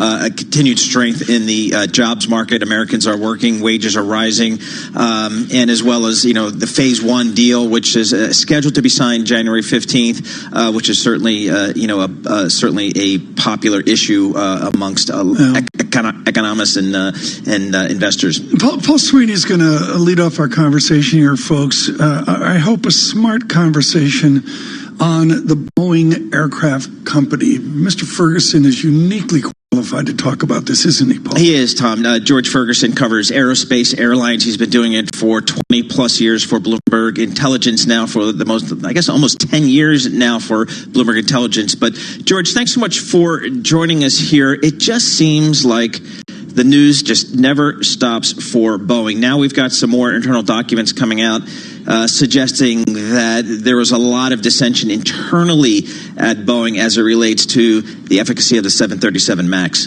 Yeah, good morning, and thanks for having me on. Yes, I guess the hits keep coming from Boeing. I think once you start looking inside, more and more stuff come out. And to me, it's just indicative of a real culture problem at Boeing. I think probably more pervasive than any of us had imagined. It seems like a really yes culture, without backing in sort of hard facts and whether or not suppliers could deliver things on time and within price, and a culture of arrogance where they're sort of really pushing around the FAA, to get things through the approval process. Those kind of things don't go on forever, and they come back and bite you hard. And I think that's exactly what we're in the middle of seeing right now. George, I've seen some reporting that says the real change in the company began when the company moved its headquarters from Seattle to Chicago. That perhaps it lost its engineering focus, if you will. Do you think there's any validity to that? I don't know that I could pin it to moving to Chicago, but I do hear from people inside the company that the engineering focus has really left the company. I think in the past, you'd promote engineers up into managerial positions, and they had a solid understanding of what it took to execute programs, and that's been put by the wayside now. And there's a managerial class in there that doesn't understand what it's like to build airplanes or rocket ships or things like that. They're focused too much on numbers. But I could also see that when you move yourself to Chicago, so far away from the manufacturing facilities, it could get harder and harder to keep your yourself in touch with it, right? There's the observation. That's what I like. That's the great unspoken. Yep. I mean, you think Boeing, you think Seattle, you think extraordinary engineering, and when they moved to... This is why George Ferguson is George. George, go there. It's a big deal. They moved to Chicago. Is that when the company ended? I don't think the company ended. We're not calling that here, but look,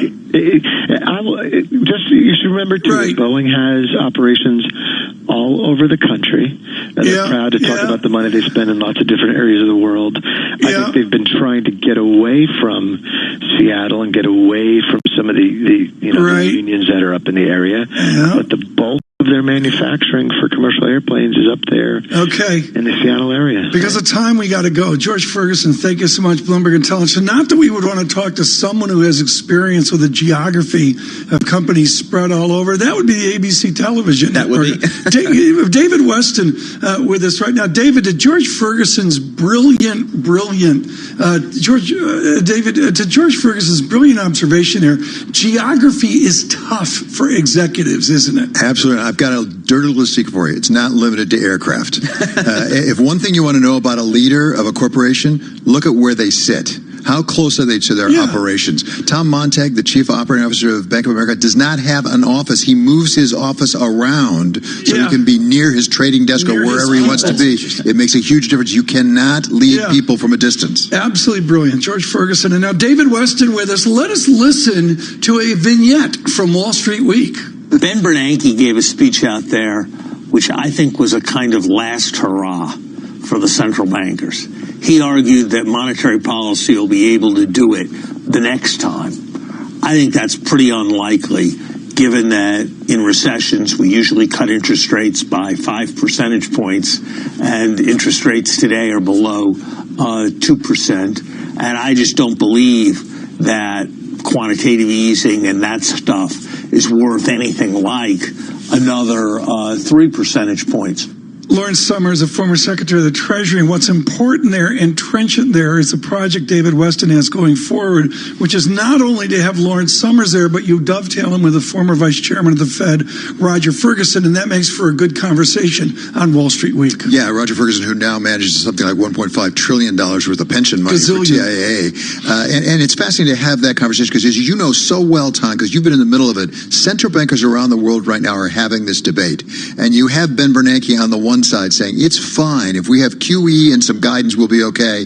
You had Mark Carney also this week saying, we're limited in how much we can do. Larry Summers very much, and it's not even math, it's arithmetic. The arithmetic doesn't quite add up. Did Vice Chairman Ferguson want to go to central bank theory? I mean, I'm going to suggest Summers is somewhat of an outlier. I'm going to suggest Roger Ferguson is not. Well, Roger Ferguson agrees that if, in fact, we have a significant downturn, we have to have fiscal stimulus. The point he makes is the fact or even the amount of fiscal stimulus is not enough. It depends on what you do with it. If you do it in a smart way, you can get growth going again. But just throwing money at it, even fiscal money, doesn't necessarily solve the problem. I had this question come in. We've had a huge response to Wall Street Week. Gentleman sent me in photos off Twitter of his autographed Louis Rukeyser book. I am so psyched that we got Wall Street. That is such an iconic program, Tom, as you well know. Is John Farrow an elf? I mean, are you going to have elves? Boy, I am not going to talk about that. Damien Sassower, an elf? Shonali Bassett can be an elf? It won't be exactly like it was. Actually, somebody dropped off, a friend from BNP Paribas dropped off a mug, an inscribed mug that was an old Wall Street Week mug that has Louis Rukeyser signing it. Well, I hope, like Lou, you had the scotch in it as well. That's what he drank. Thank you so much. Thank you so much for being with us tonight, 6 p.m. on Bloomberg Television, Bloomberg Radio Worldwide. We're very excited about bringing forward the legacy of Wall Street Week. Paul, what do you got there? What I've got some green on the screen here, Tom. Kind of a quiet day here. We had the S&P up 4, Dow up 16. I think a muted reaction to what was a slightly disappointing relative to expectations jobs report. But as we heard from Larry Kudlow on with John Farrow, still on its face a very strong labor market. Adding jobs, wages still increasing, 3.5% unemployment. So from the White House's perspective, and from Larry Kudlow's perspective, very strong. We're up 14%, make it round up 15% from the early October doom and gloom. Yes. I mean, are we allowed to pause? Yeah, I think we are. That's what we're hearing from a lot of strategists. As you think about 2020, what do you do for an encore after nearly a 30% increase in the S&P index in 2019? Is it a mid-high single digits return, or could it be something better, or is there something out there to really shock the market? Fractional green on the screen with Apple up $1.05. 1.3 trillion. It's at 311 and a quarter. And analysts on the street raising their estimates as we speak. Should I buy my first shares? I think you dive right in. I'm going to wait till Monday. I'm not going to make a decision till Monday. We are produced, rumor has it, by Richard Schumann. He spends the entire weekend listening to ZZ Top. This is Bloomberg.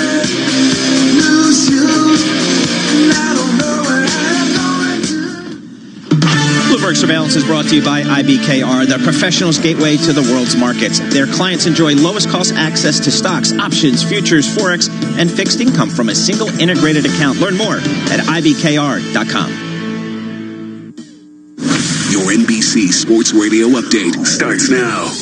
I'm John Stashauer. Good news and bad in Philadelphia. The good was the Sixers beating the Celtics in an Eastern Conference showdown, 109-98. Josh Richardson scored 29 as the Sixers go to 18-2 at home, and the Celtics lose a third straight. The bad, Joel Embiid, surgery on his left hand. He's got a torn ligament. He's going to miss at least 1 week, maybe 2. Overtime in the Pac-12, Oregon topped Arizona in a battle of ranked teams, 74-73. Double overtime in the Big Ten, Michigan over Purdue, 84-78. Michigan State was also at home. Easy for the Spartans, 74-58 over Minnesota. Michigan State now 5-0 in conference play. Women's hoops in Hartford, defending national champion Baylor beat top-ranked UConn, 74-58. Won the fourth quarter, 19-6. Most lopsided loss for the Huskies since 2007, and it ends their 98-game home win streak. Hot hockey team, Tampa Bay, 9 straight wins, 4-0 over Arizona. NBC Sports Radio. Do it right to update and organize your home while sticking to your budget by starting with Lowe's. Because now you can upgrade your appliances and save up to 30% off select appliance special values. Like a Samsung stackable laundry pair and a champagne finish, both for $100 less, now just $8.99 each. And pick up an Edsel 72-inch by 48-inch 5-tier steel freestanding shelving unit for $10 less, now $79.98. Whatever projects you resolve to take on this new year, do it right for less. Start with Lowe's. Appliance offer valid through 1/22. Decor offer valid through 2/2. U.S. only. Are you looking for senior care for your mom or dad but don't know where to start? Hi, I'm Joan London with The Place for Mom. Nobody knows your parent or loved one better than you, and nobody knows senior living better than the experts at A Place for Mom. It's a free service, and we've helped thousands of families find the right place for their mom or dad. There's a place for answers, A Place for Mom. Call today. Call A Place for Mom at 1-800-391-1755. That's 1-800-391-1755. It is 9:58 on Wall Street. Time for Land Rover Drive Time Traffic. Visit your tri-state area Land Rover retailer for special lease and finance offers. Land Rover, above and beyond. Peter Van, how are those roads looking now? Paul, watch out in Edison, southbound 287, working on a crash over by exit 3. You have a collision in Clifton, westbound 3 by Passaic Avenue. At least doing a lot better on the Garden State Parkway, southbound into Woodbridge. That crash by exit 130 has been cleared. It's been a nice ride all morning with the Hudson River crossings. You're looking good. George Washington Bridge and Lincoln Tunnel. Those minor delays at the Holland Tunnel have finally eased out and slowing just a bit into town with the Queens Midtown Tunnel. West Side Highway looks pretty good. Different story on the east side. You're very busy with the Harlem River Drive, FDR combo 130s and 150s. A crash in Queens, LIE eastbound by the Grand Central Parkway. 42 degrees, Central Park. More clouds, a few peaks of sunshine today. Breezy, milder. We'll have a high near 50. Cloudy, some showers tomorrow. A breezy day again with temperatures near 60. Then morning showers for Sunday. Could see some sunshine during the afternoon. Mild day with a high up near 65. Bloomberg 1130. Bloomberg Markets up next. From the financial capital of the world, 24 hours a day at Bloomberg.com, on the Bloomberg Business app, and on Quick Take by Bloomberg. This is WBDR New York, Bloomberg 1130. This is Bloomberg Markets with Lisa Abramowitz and Paul Sweeney. Is there any bank right now in the U.S. that you think is a buy? Do you think Chairman Powell has lost the market? Jeff Bezos is no dope. What's the big ka-ching? The big question, I think, for investors is free cash flow. Breaking market news and insight from Bloomberg experts. The U.S. tariffs actually hurt both China and the U.S. Large strategics are looking to either buy or invest in innovation. Soybeans and corn have been basically at or below the cost of production for about 4 or 5 years. What we see more bonds, more for you. This is Bloomberg Markets with Lisa Abramowitz and Paul Sweeney on Bloomberg Radio. Good Friday morning from New York City to our worldwide audience. It is Jobs Friday. The good news is the economy continues to add jobs. Maybe a little bit on the downside is maybe not as much as the market had been anticipating, but we still have green on the screen. We'll break down those job numbers this morning. Plus, we'll also speak with Bart Van Ark, chief economist at the Conference Board, on their new Global CEO survey. But first, let's go to Karen Moscow of Bloomberg News for a Bloomberg Business Flash. Karen. All right, Paul, thank you. And U.S. stocks are higher and treasuries are rising after that hiring data confirmed the world's largest economy remains on solid footing. Right now, the S&P 500 is up about 0.2% or 5 points at 3280. Dow Jones Industrial Average up 0.1% or 24 points to 28,980. And the Nasdaq's up 0.2% or 22 points at 9225. 10-year Treasury up 4/32, yield 1.84%, and the yield on the 2-year 1.57%. NYMEX crude oil is down 0.8% or 48 cents at 59.08 a barrel, and COMEX gold little changed at 15.54.30 an ounce. The euro 1.11 against the dollar. The yen is at 109.60, and that's a Bloomberg Business Flash. Paul and Lisa. Thank you so much, Karen. Right now we are looking at a muted rally off earlier highs. With us here, Dave Wilson, Bloomberg Stocks editor in our Interactive Brokers studios. Interesting to see the reaction in markets more broadly. The initial gut reaction was further gains, frankly, in equities, further gains in bonds, sort of the Fed put continues. As people parse through the numbers, what's the takeaway? I mean, not a whole lot of reaction, though. I mean, that's the thing, because if you think about it, you know, why do people respond to jobs reports? Because they either change the equation for monetary policy or they don't. Well, I mean, it's fairly clear at this point that the central bank is in no hurry to shift monetary policy one way or the other. So when you get, a set of jobs figures like we saw today, it's not like, people are going to necessarily jump on it and say, okay, that rate is going up a quarter point or down a quarter point. So even though if you look at the figures, they were, a touch disappointing relative to what economists were anticipating, not enough, arguably, to really kind of change the equation for the economy and therefore to really kind of move the Fed off neutral when it comes to monetary policy at this point. What are some of the names you're looking at today in today's market? Again, kind of a slight lift to the market. Yeah, exactly. I mean, and, in terms of what's up, it's interesting to see the likes of Intuitive Surgical and Monster Beverage, the best performers at the moment in the S&P 500. On the other hand, you've got American Airlines, and they came out and talked about how this revenue gauge that they pay attention to, basically one seat flown 1 mile, put the total together, and they're anticipating that as far as the fourth quarter goes, it was up no more than 1%. They had been anticipating 2% tops, so you've got American down 2%, but there's really not a whole lot of movement in stocks. You can see that in the 11 main industry groups in the S&P 500, none of them have changed more than 0.5%, at least at the moment, from where they were at yesterday's close. Yeah, maybe everybody's gone away for the weekend a little bit early after seeing there was nothing that exciting in the jobs report. But let's see if there really was nothing exciting in the jobs report.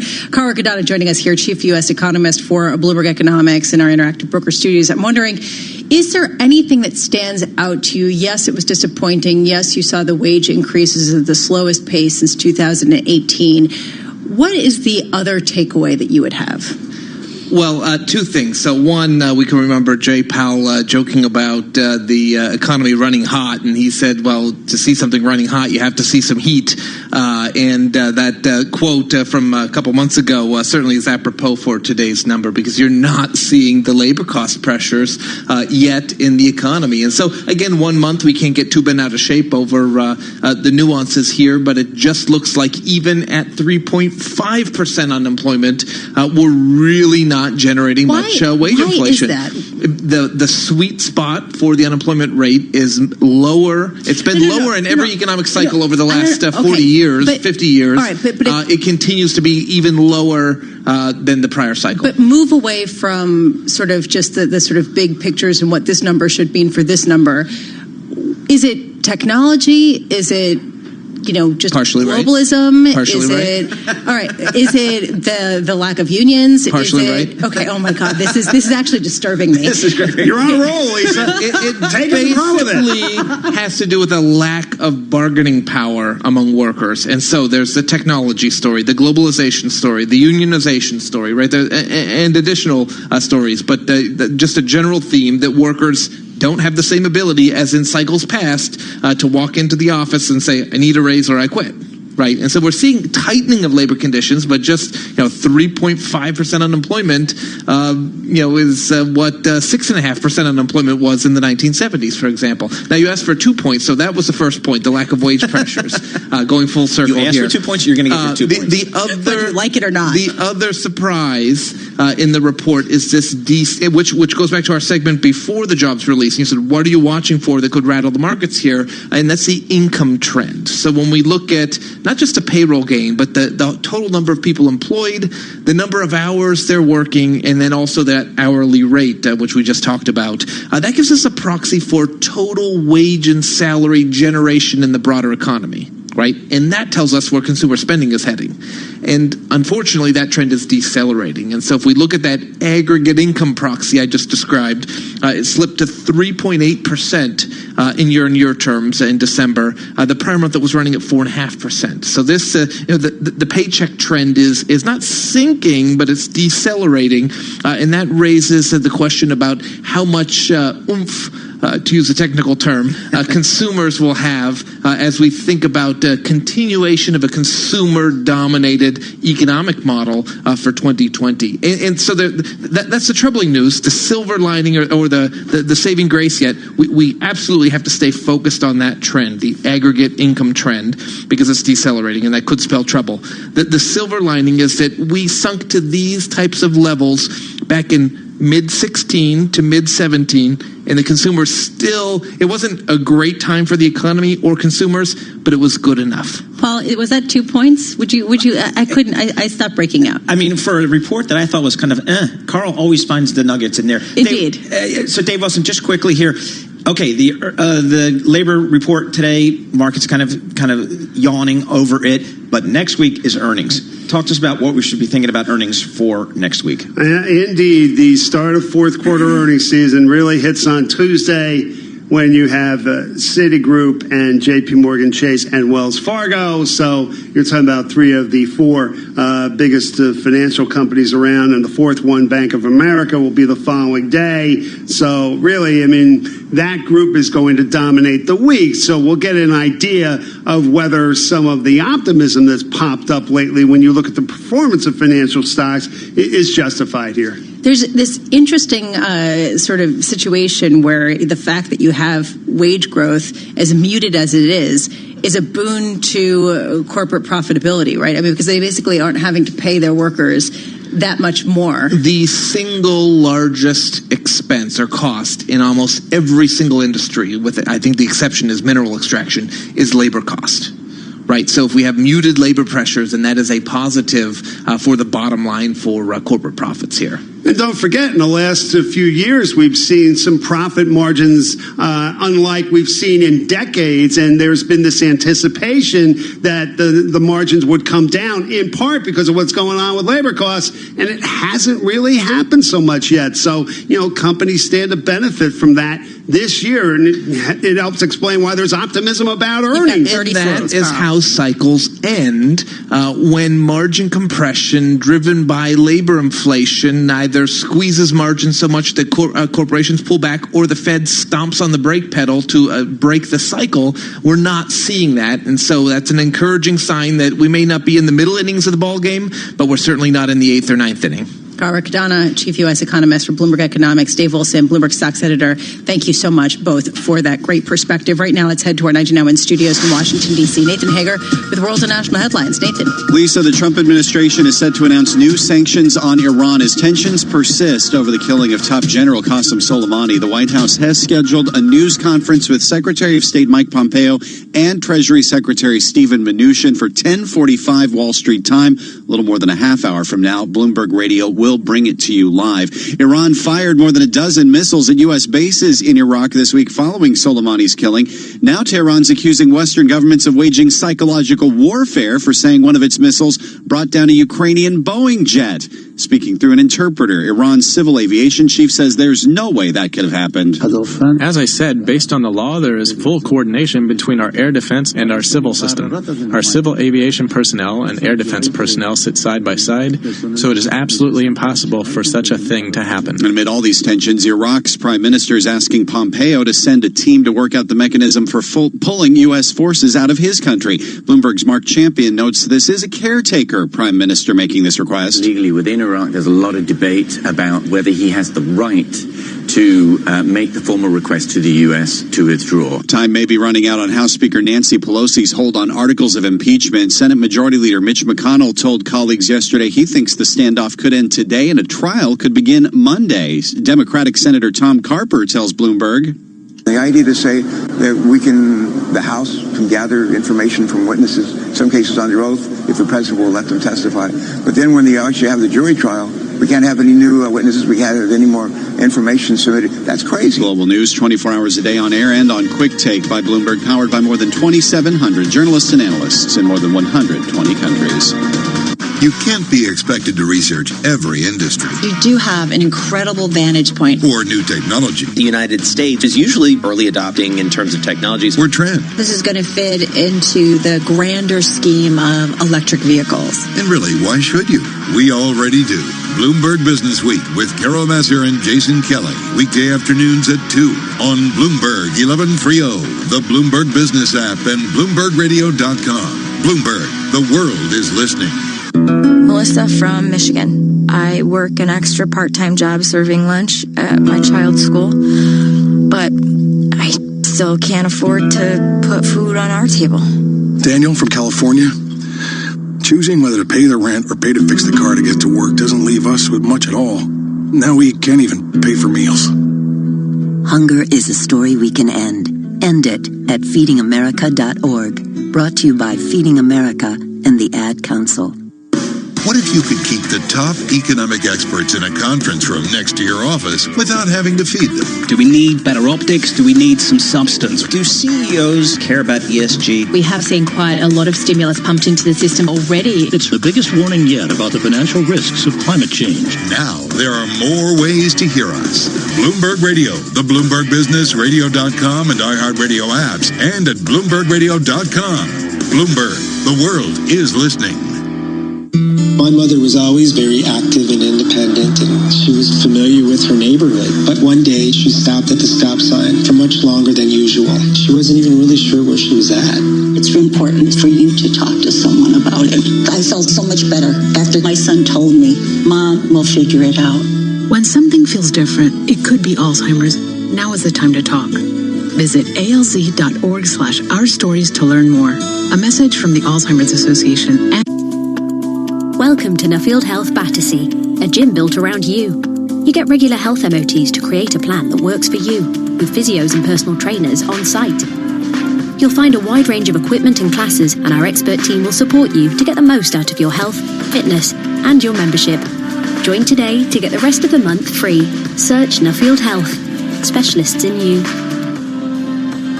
12-month commitments only. Facilities stated are in most gyms. Visit nuffieldhealth.com/terms. Imagine yourself in an unspoiled paradise, discovering the charms of a new city, or sampling street food with the locals.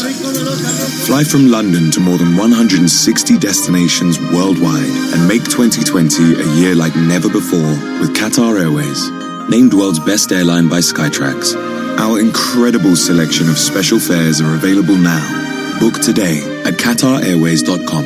Qatar Airways, going places together. Hear every play of the NFL playoffs live with the NFL on TuneIn Premium. The divisional round kicks off Saturday at 4:35 p.m. Eastern when the Vikings travel cross country to take on the 49ers in an NFC showdown in Santa Clara. The action continues at 8:15 as the Ravens host the Tennessee Titans in Baltimore. On Sunday, listen live beginning at 3:05 Eastern as the Texans and Chiefs square off in Kansas City, followed by the Seahawks and Packers at 6:40 in Green Bay. The excitement of the NFL playoffs is on TuneIn Premium. Upgrade today.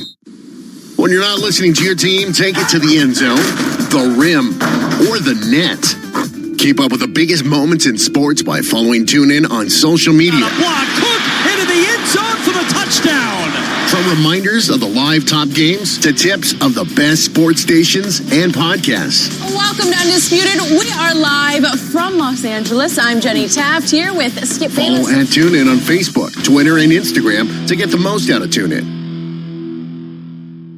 Pascal gobbles up the rebound and slams it down. Catch your favorite NBA team right here on TuneIn. A step back deep three is up and in. Search NBA on TuneIn and hear all the action. The NBA lives on TuneIn. Along the goal line, Martin scores and takes it home. Hockey fans, the 2019-20 NHL season is here. Here's Pietrangelo, he scores. And you can hear the action live on TuneIn Premium. And a move, and a shot, they score! From regular season action to the All-Star Game and through the Stanley Cup in June. Hear the home and away call for every game, for every team live. At home or on the go, never miss a game with the NHL on TuneIn Premium. Upgrade today. You might already know that TuneIn allows you to listen to all the pro sports leagues wherever you go. But did you know TuneIn is also home to the wide world of college sports? Open three, DeAndre Hunter got it! Handoff Carruthers, big hole right side. He leaps and he surges in, touchdown! From live college football, basketball, and baseball games to podcasts and coaches shows fueling your love for the game in your school. And the best part is, it's all free. Search college sports to find your team or league. Ah, finally another commercial, said no one ever. Visit TuneIn.com/premium to upgrade now and get over 45 commercial-free music stations. Like what you're listening to? Want to make getting back to it easier? Use the favorite button to keep track of the stations and podcasts you love on TuneIn. Just tap or click the heart icon to add it to your favorites. Then find all your go-to audio under the Favorites tab. Pretty easy, right? You love TuneIn for live breaking news from CNN, MSNBC, Fox, CNBC, and more. But when you can't catch your favorite show as it airs, it might just be a click away as a podcast. Search your favorite news station to explore all the on-demand news shows on TuneIn. Markets, headlines, and breaking news 24 hours a day at Bloomberg.com, the Bloomberg Business app, and on Quick Take by Bloomberg. This is a Bloomberg Business Flash.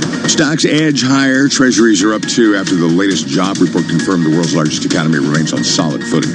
Dollars down versus major peers. We look at the numbers every 15 minutes throughout the trading day here on Bloomberg Radio. S&P 500's up 0.2%, up 6. Dow's up 0.1%, up 33.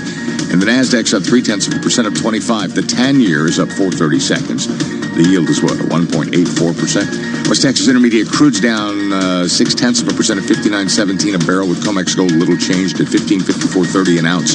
The dollar yen 109.61, the euro $1.1105, and the British pound $1.3068. Eli Lilly agrees to acquire Dermira for $1.1 billion, snapping up the maker of an experimental treatment for skin order dermatitis that was recently placed on a fast track to approval by U.S. regulators. That is a Bloomberg Business Flash. I'm Greg Jarrett.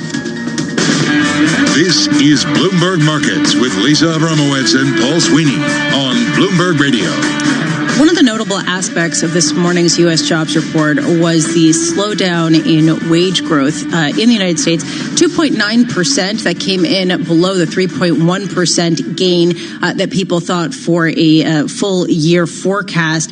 This raises a question for CFOs and CEOs. Bart Van Ark, chief economist at the Conference Board, joining us now. And you did this annual global CEO survey. And among the points made here, attracting and retaining talent ranked as their top internal concern.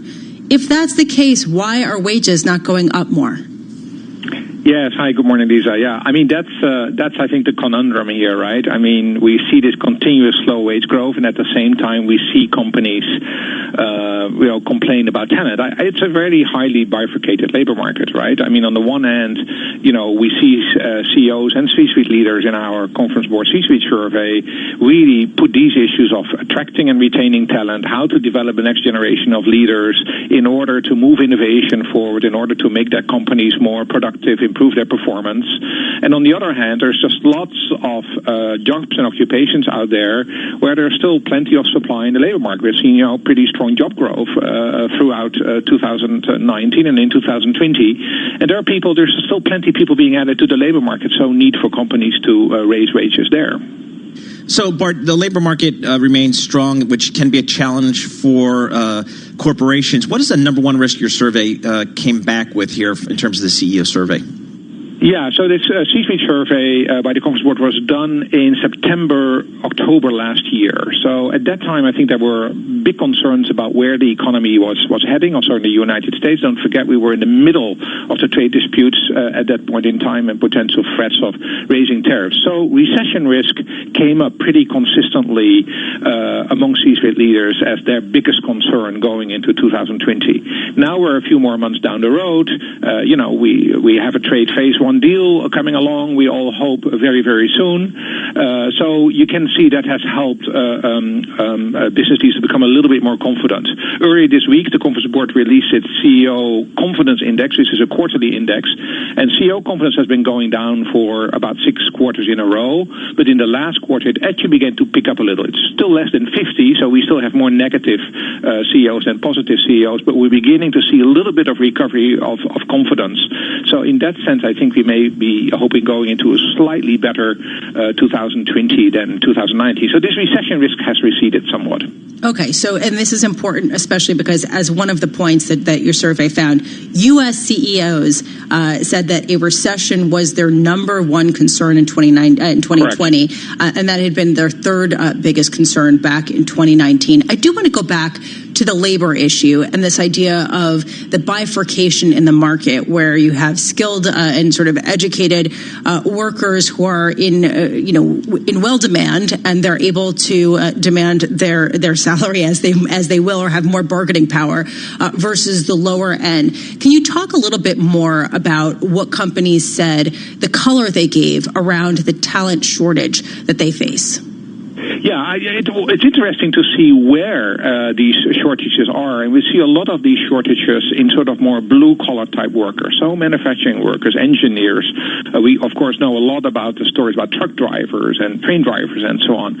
And these are all kind of jobs or occupations where basically people were told at the time, don't even go there because, it will be all automated and we have, driverless trucks and everything else. It will all be robotized. And now here we are in 2020, and we're seeing that, a lot of people in those occupations are older people who are now beginning to massively retire, and the technology hasn't really proceeded as rapidly.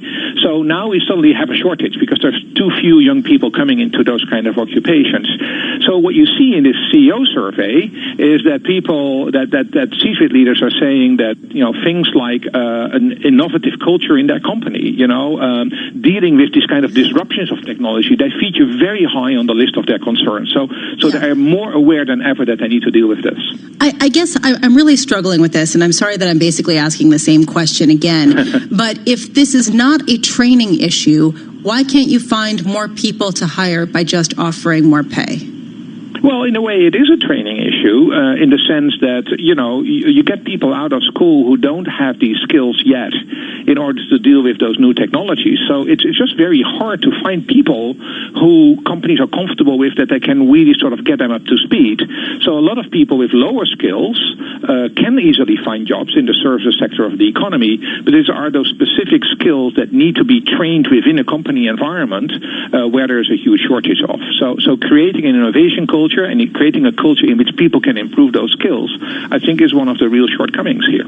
Bart Van Ark, thanks so much for joining us. Bart Van Ark, Chief Economist for the Conference Board based in New York City, giving us his thoughts on the Global CEO Survey, following up on this jobs data. And I think, the issue that you raised, Lisa, is one that, we've talked about a lot is, should we expect greater wage growth for American workers given that we are at or near a fully employed economy? I like talking about this on a more granular level, too. The idea of blue-collar workers being in short supply, and the idea of the training required to be an engineer, to be, I don't know if that's a blue-collar, if that counts as that. But, for example, a plumber or something like that, I don't know, again, if that's considered blue-collar. Right. But, the pay can be great, and people have discouraged their kids for years from going into some of these careers that are essential, have not been at all replaced by technology, and are in high demand. And so there is a question, what do you do now? I mean, how do these companies train people in quick order to come in and fill that gap? Yeah, interesting. Very interesting, the changing dynamics of the American workforce. Again, the data coming out today showing that the U.S. economy continues to add jobs, albeit at a slower growth. It continues to show that unemployment at 3.5% at a roughly 50-year low, and that wages increased 2.9%. Again, decent growth, but perhaps less than one would expect, given that we are at or near full employment in this economy. But nevertheless, good numbers on the jobs front.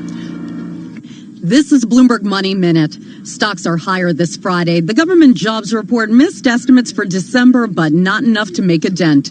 Payrolls rose 145,000 last month. A Boeing pilot said the 737 MAX was designed by clowns who were supervised by monkeys. That's just one of the negative comments in a batch of internal messages Boeing released. Employees discussed their deep unease with the plane and the flight simulators used to train pilots.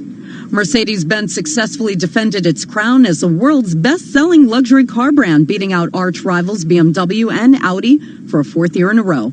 Mercedes sold 2.34 million vehicles last year.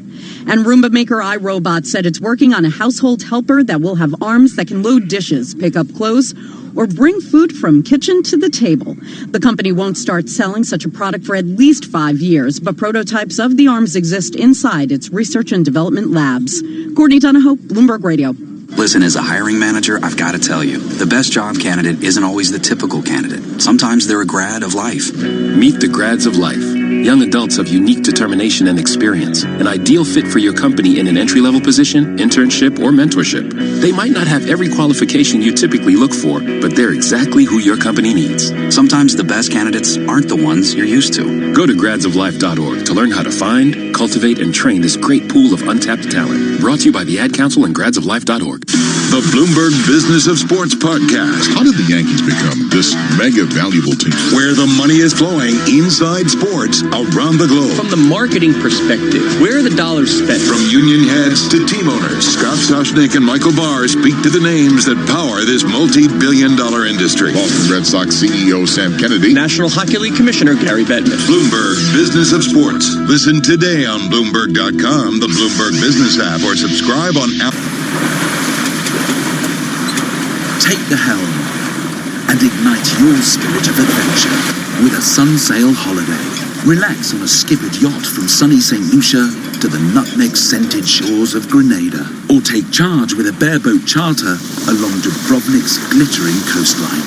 With up to 20% off selected destinations, now is the time to book your Sunsail adventure. Sunsail. See the world differently. Welcome to Nuffield Health Battersea, a gym built around you. You get regular health MOTs to create a plan that works for you, with physios and personal trainers on site. You'll find a wide range of equipment and classes, and our expert team will support you to get the most out of your health, fitness, and your membership. Join today to get the rest of the month free. Search Nuffield Health. Specialists in you. 12-month commitments only. Facilities stated are in most gyms. Visit nuffieldhealth.com/terms. Whatever job you're searching for, you can find it on LinkedIn. Banking jobs, building jobs, extra hour in bed jobs, Waterloo jobs, Canary Wharf jobs. New year, new you, new job, jobs. First jobs, flexible jobs, pay off the Christmas debt jobs, advertising jobs, accounting jobs, HR, PR, even ER jobs, small jobs, big jobs, work from home and your PJs jobs, or even voiceover jobs, which is how I ended up recording this ad. Search millions of jobs on LinkedIn and find one meant for you. I spy with my little eye something beginning with P.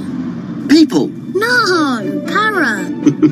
I'll have to remember my binoculars next time. Although you might not be able to see it, your small actions can have a real impact with Shell. Every time you fill up and use Shell Go Plus, you'll be protecting and replanting forests around the world. Make the change. Drive carbon neutral. Shell. Go well. See goplus.shell.com/CO2 for details. At the Bank of Santander, they've created Stan, a smart bot that can predict the future of remortgaging. All right, Stan, will my mortgage rate go up? 1955 was the last time Newcastle won the cup. No, and try not to mumble. Playing, let's get ready to rumble. Meanwhile, at Santander, they can't predict your future, but they'll help secure it with great mortgage rates fixed for up to 10 years. See what's possible at Santander. Early repayment charges apply. Lending subject to status and criteria. Your home may be repossessed if you do not keep up repayments on your mortgage. Welcome inside Rachel's mind. She's unsure if now's the time to sell her home.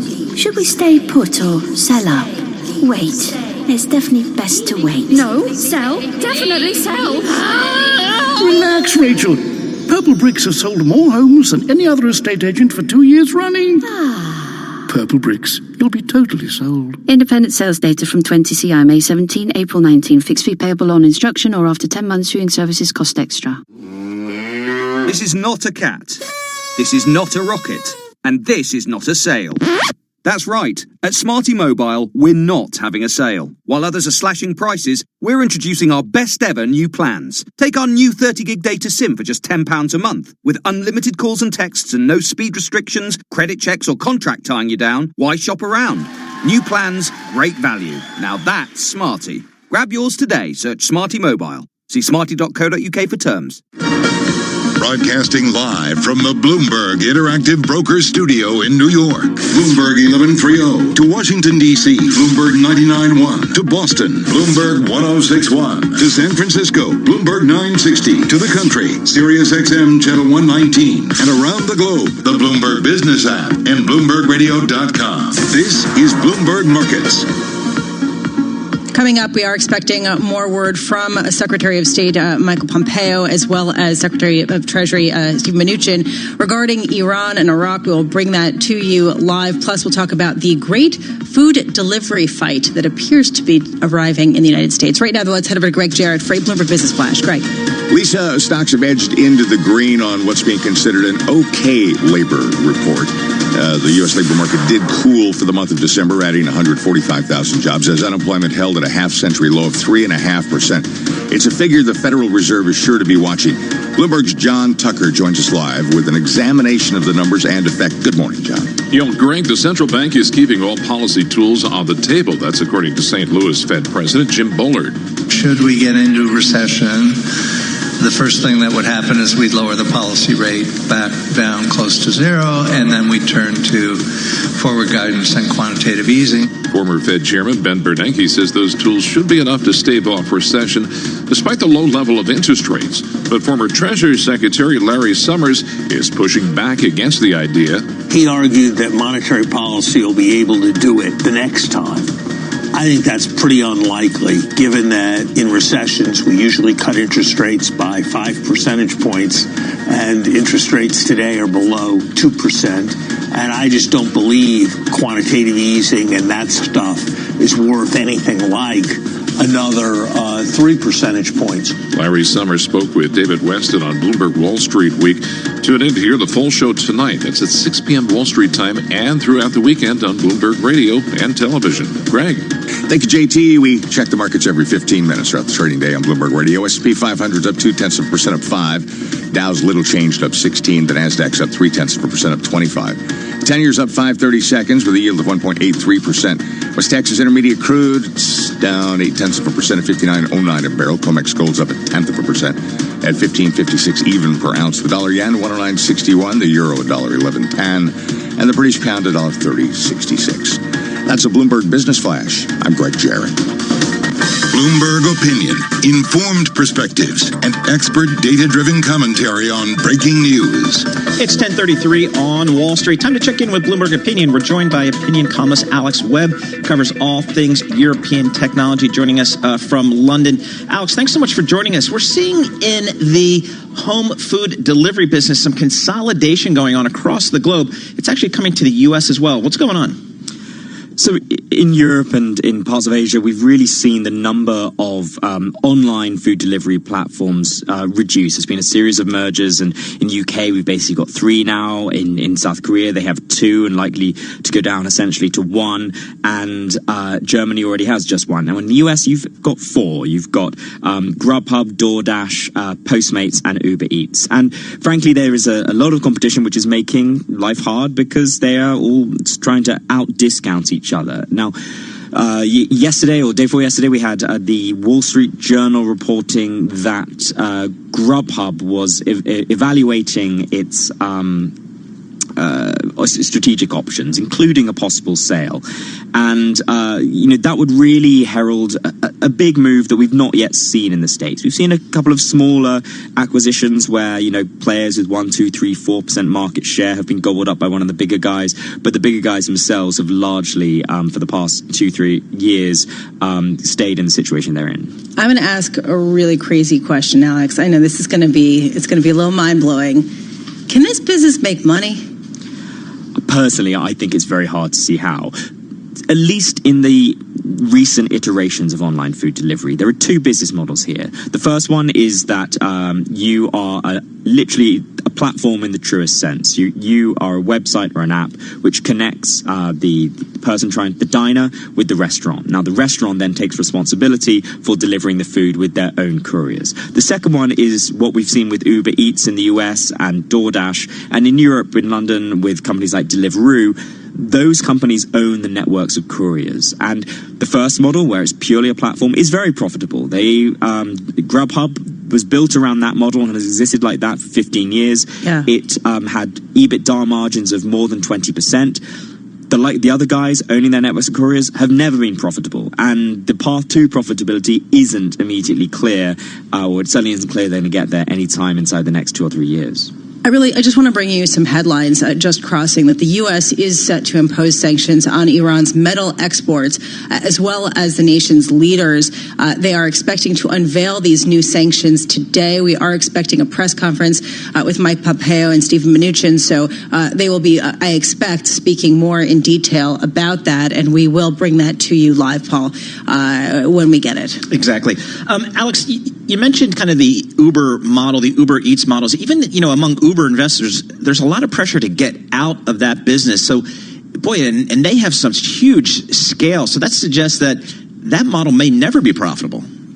It's certainly hard to see how. The guys in the space tend to make the argument that what is now a food delivery business becomes a delivery of everything. That you are delivering tube toothpaste and groceries and clothing. Postmates has an agreement with Old Navy to deliver a fashion, but volume doesn't necessarily account for profit unless, of course, you get to the stage where you're ordering televisions, and if you're taking a cut of that, then it becomes a little bit more easy to justify the expense. But is a guy on a scooter going to be delivering a television? Probably not. The kind of sticking point with Grubhub potentially being up for sale, the ideal combination would be with one of Uber Eats or DoorDash. And the problem with that is that the biggest investor in both of those companies, Uber Eats and DoorDash, is SoftBank. And as we've seen with SoftBank around the world, they prefer to have their portfolio companies combined with each other.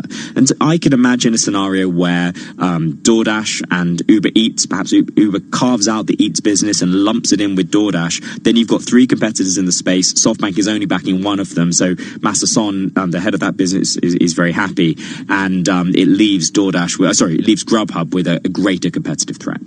Just to be clear of what the news is, Grubhub was reported by the Wall Street Journal and New York Post on Wednesday that it was considering a potential sale. Grubhub has come out and said unequivocally it is not running a sale process, so denying those allegations and those reports.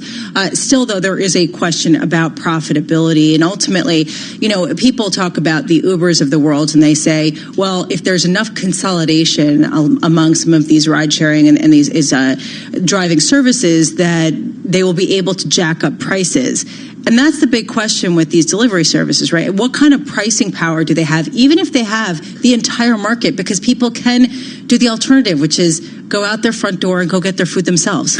Exactly. That's the huge question. That, if the answer is you only have one competitor in a given market, and by a market I mean the city of New York or the city of Chicago or London, and you can wamp up the prices, well, I think right now, one of the reasons people use this stuff is because it's cheap. And the reason it's cheap is because they're competing against each other. And so therefore, they're subsidizing the costs. And yeah, to your point, the moment that it becomes less affordable than just cooking at home, are people going to try to do it? Going to continue to do it. And, people are pretty fickle. Brand loyalty in things like ride hailing or food delivery platforms isn't great. And the moment that a cheaper product comes along, they switch to it. The one caveat I would also raise to that statement today from Grubhub, the report on Wednesday didn't say they were running a sales process. It said they were evaluating strategic options. So I don't think it leaves them some wiggle room. In some ways, it kind of looks like a non-denial denial. They're denying something which wasn't quite reported. It wasn't reported there's a sales process. It was reported that is something they might be considering. So, Alex, I know you've looked at this space holistically. Are there any markets out there, any countries or any companies that are doing kind of the platform where they actually are delivering the food on a profitable basis?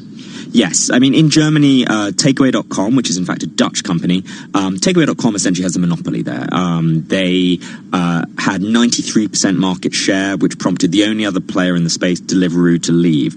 They have a sort of hybrid model where maybe 20% of their deliveries are, serviced by their own couriers, and the rest, the restaurants deliver themselves. And so they are able to be very profitable. They have literally in the past hour secured the shareholder approval to buy Just Eat in the UK, which has a similar business model for a figure of about £6 billion.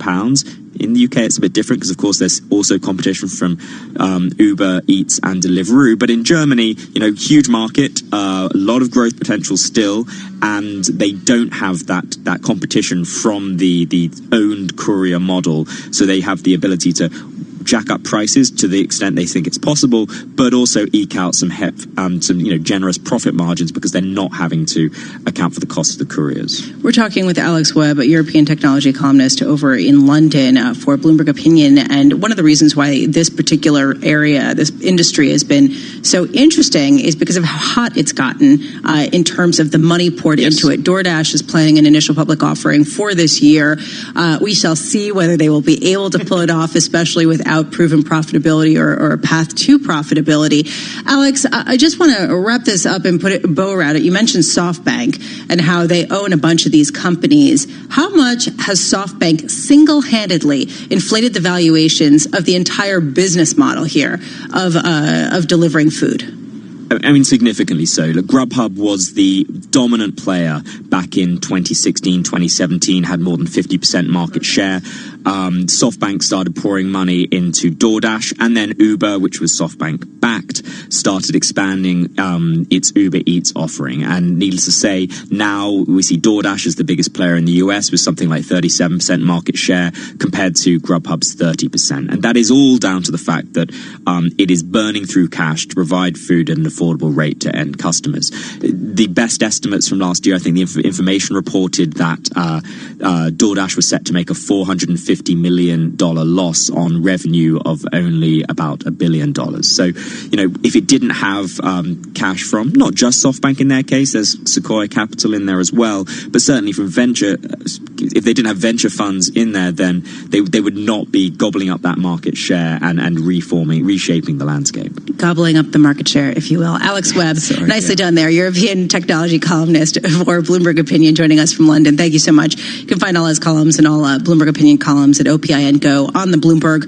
Bloomberg.com/opinion. Right now, let's head down to our 99 studios in Washington, D.C. Nathan Hager's there with world and national headlines. Nathan. Well, Lisa, we are waiting for a White House news conference with Secretary of State Mike Pompeo and Treasury Secretary Steven Mnuchin. It's due to begin any minute now. The cabinet members are expected to announce new sanctions on Iran. A source tells Bloomberg the penalties will be on Iranian metals and some leaders. This move would come one day after President Trump said Iran would be sanctioned immediately for the airstrikes against 2 U.S. military installations in Iraq following the drone strike that killed top Iranian General Qasem Soleimani. Again, that news conference is due to begin any minute now. As soon as it does, we will bring it to you live.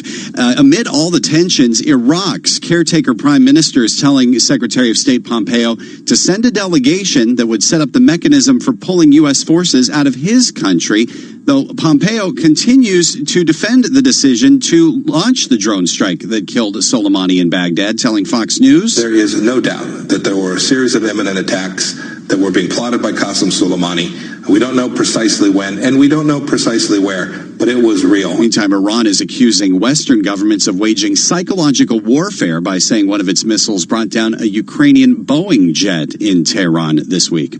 House Speaker Nancy Pelosi says she has no plans to hold a vote today to appoint House impeachment managers. That's a move that would trigger transmission of articles of impeachment to the Senate. The Washington Post reports Pelosi made that announcement today, quashing speculation among some Senate Republicans that she would send the articles by the end of today. Global news 24 hours a day on air and on Quick Take by Bloomberg, powered by more than 2,700 journalists and analysts in more than 120 countries. In Washington, I'm Nathan Hager. This is Bloomberg. Paul and Lisa. You're listening to Bloomberg Markets with Lisa Abramowitz and Paul Sweeney on Bloomberg Radio. We are waiting in just moments a press briefing at the White House with the Secretary of State Mike Pompeo and Secretary of the Treasury Steven Mnuchin. That'll be just moments on the Iran-Iraq sanctions. We had some news crossing the tape just moments ago that the U.S. is set to impose sanctions on Iran's metals exports and on some of its leaders. To get some color, we welcome Joe Doe, Bloomberg Metals reporter. Joe, what do we know about Iran and metals exports? We kind of talked about this back in May when they when the U.S. announced their first kind of round of sanctions, and at that time we had written, that Iran exported about 138,000 tons of copper in 2018, about 9.24 million tons of steel in 2018, and about 200,000 tons of aluminum in 2018.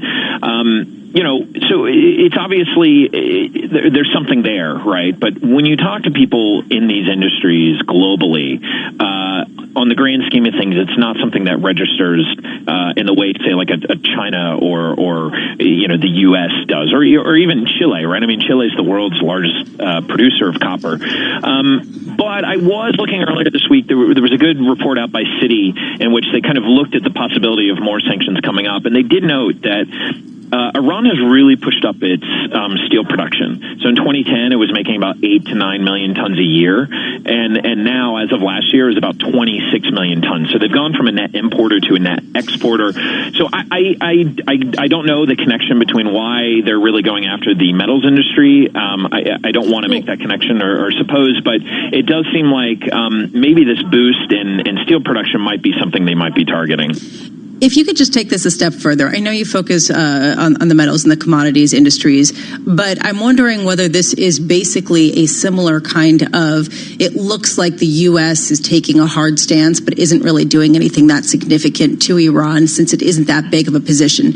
That's sort of one big question. Right now, we're going to be, Steven Mnuchin is taking the podium, and we're going to listen to what he and Secretary of State Michael Pompeo has to say. Let's listen in. The president's economic plans are clearly working. We're looking forward to the China signing USMCA and a very strong economy this year.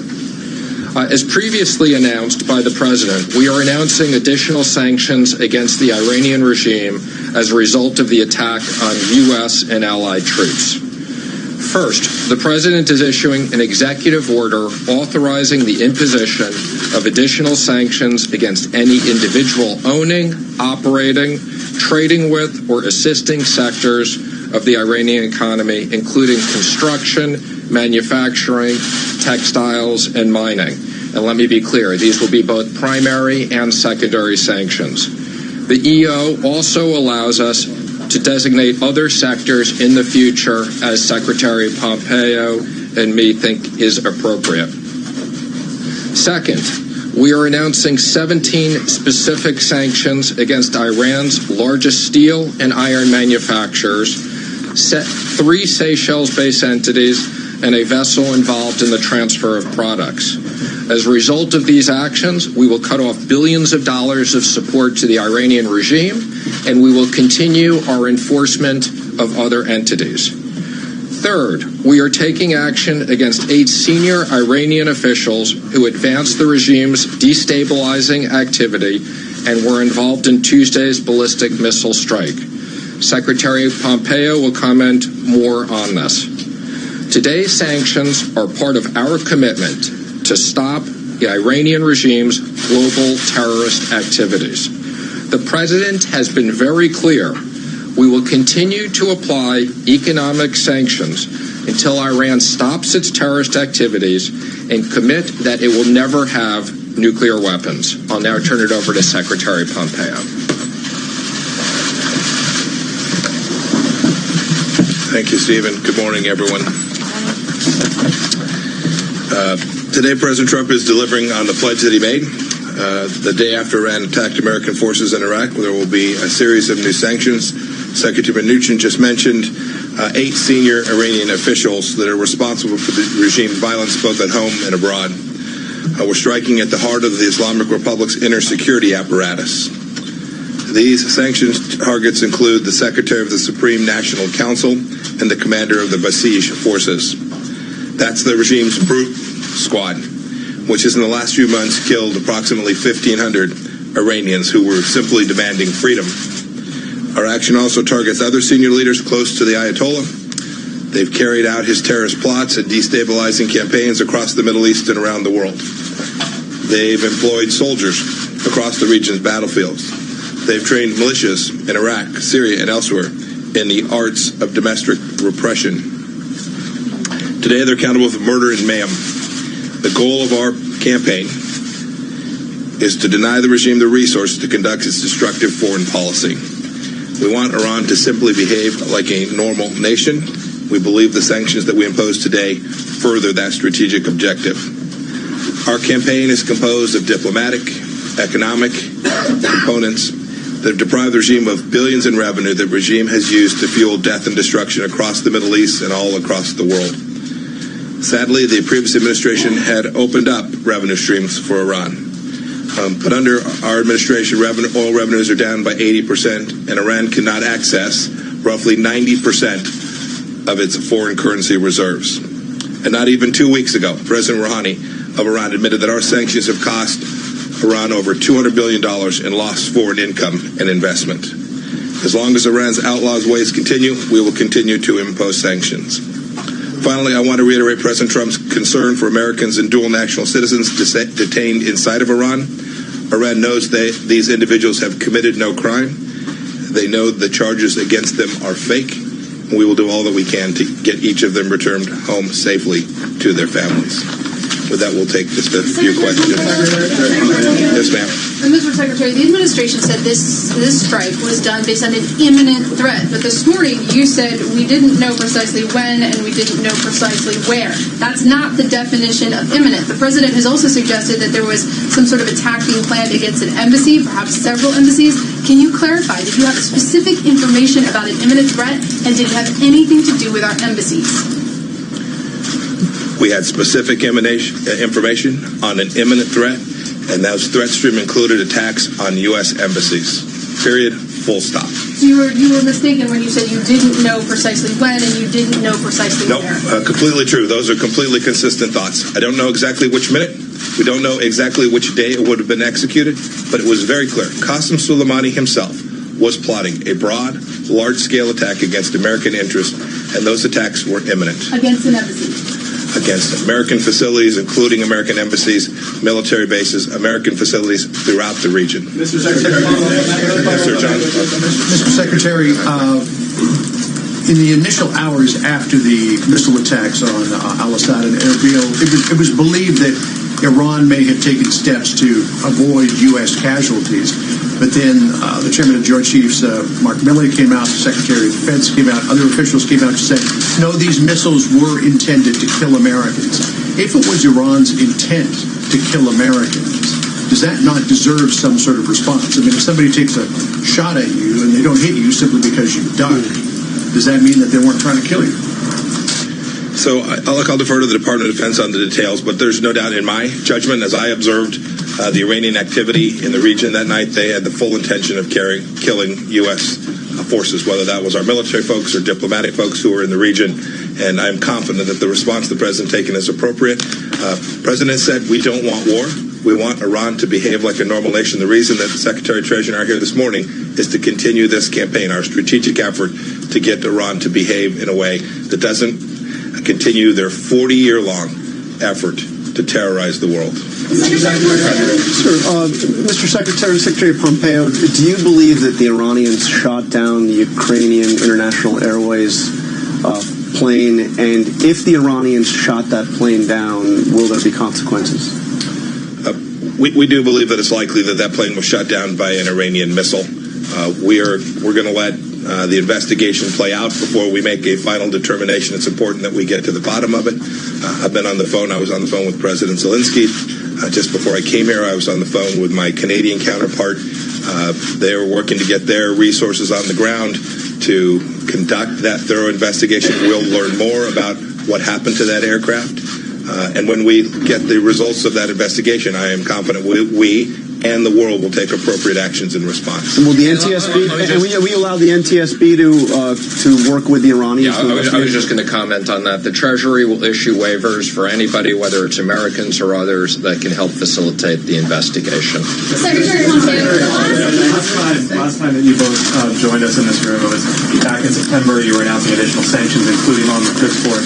And Secretary Mnuchin, at that point, you said, I think we've done more sanctions on Iran than anybody, and it's absolutely working. Since then, we've seen an escalation in violence from Iran, shooting down the drone, attacking the embassy, a contractor who was killed, U.S. troops that were wounded. How are sanctions keeping the United States, economic sanctions, keeping the United States interest more secure? I think we have 100% confidence, and we are consistent in our view that the economic sanctions are working, that if we didn't have these sanctions in place, literally Iran would have tens of billions of dollars. They would be using that for terrorist activities throughout the region and to enable them to do more bad things. And there's no question, by cutting off the economics to the regime, we are having an impact. And as the president has said, the fact that the Obama administration turned over $150 billion to the regime, we think we wouldn't be in this situation had that not been the case. May I just add, it's important to keep in mind what's taking place in Iran today. This country's never been in the place that it is today. Big, challenging problems. Their budget, they're going to fail by tens of billions of dollars achieving their revenue for this year. They've got real challenges in figuring out how to make difficult decisions.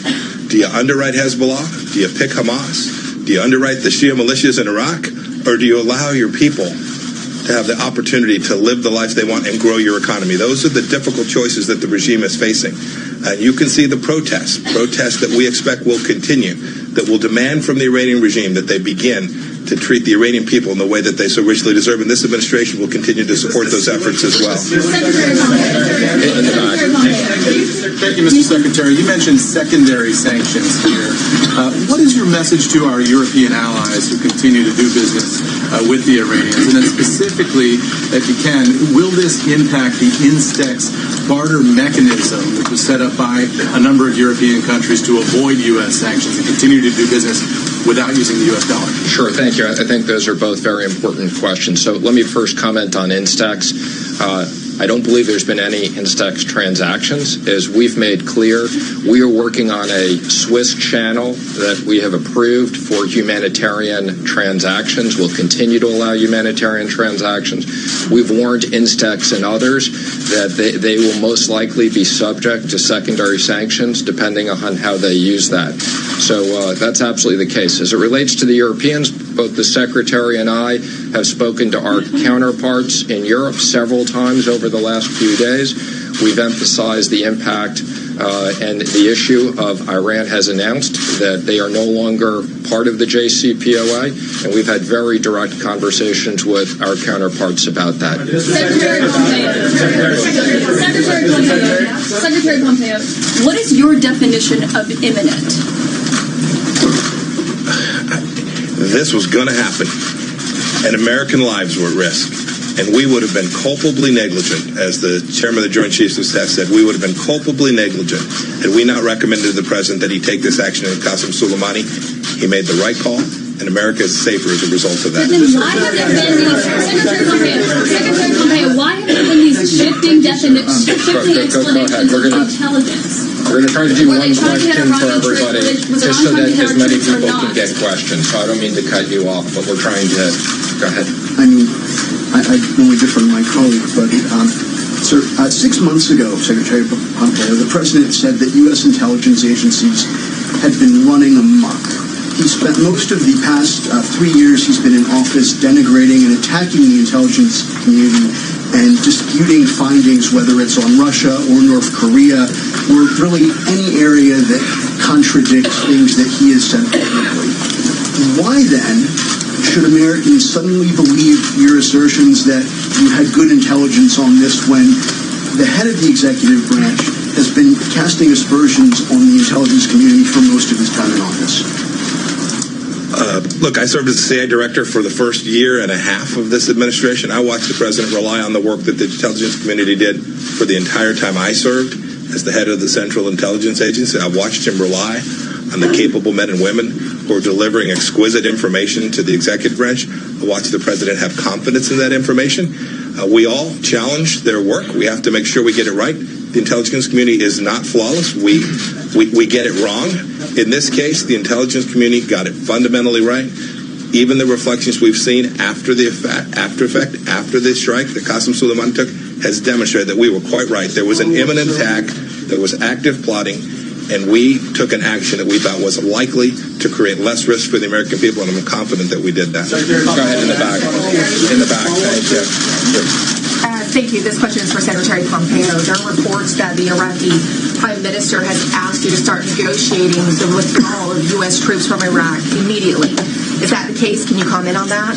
Yeah, he didn't quite characterize the conversation correctly, but to the larger, more important point, we are happy to continue the conversation with the Iraqis about what the right structure is. Our mission set there is very clear. We've been there to perform a training mission to help the Iraqi security forces be successful and to continue the campaign against ISIS, to continue the counter-Daesh campaign. We're going to continue that mission, but as times change and we get to a place where we can deliver upon what I believe and the President believes is our right structure with fewer resources dedicated to that mission, we will do so.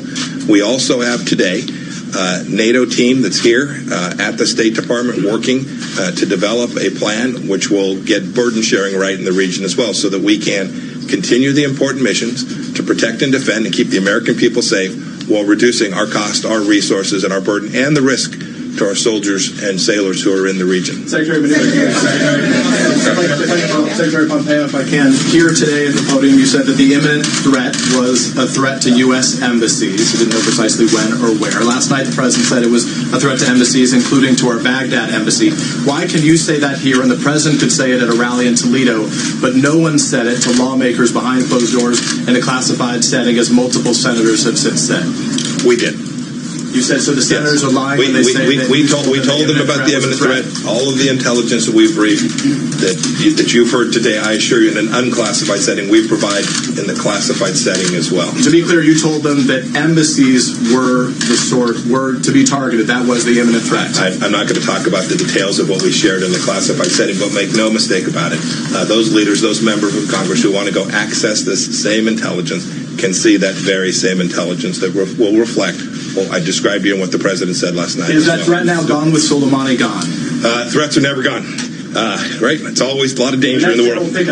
Always a lot of danger in the world throughout the region. Nobody believed that a single mission in any respect took down the risk of terror. Terror from Al-Qaeda, terror from ISIS, terror from Al-Shabaab. No one believes that. The president doesn't.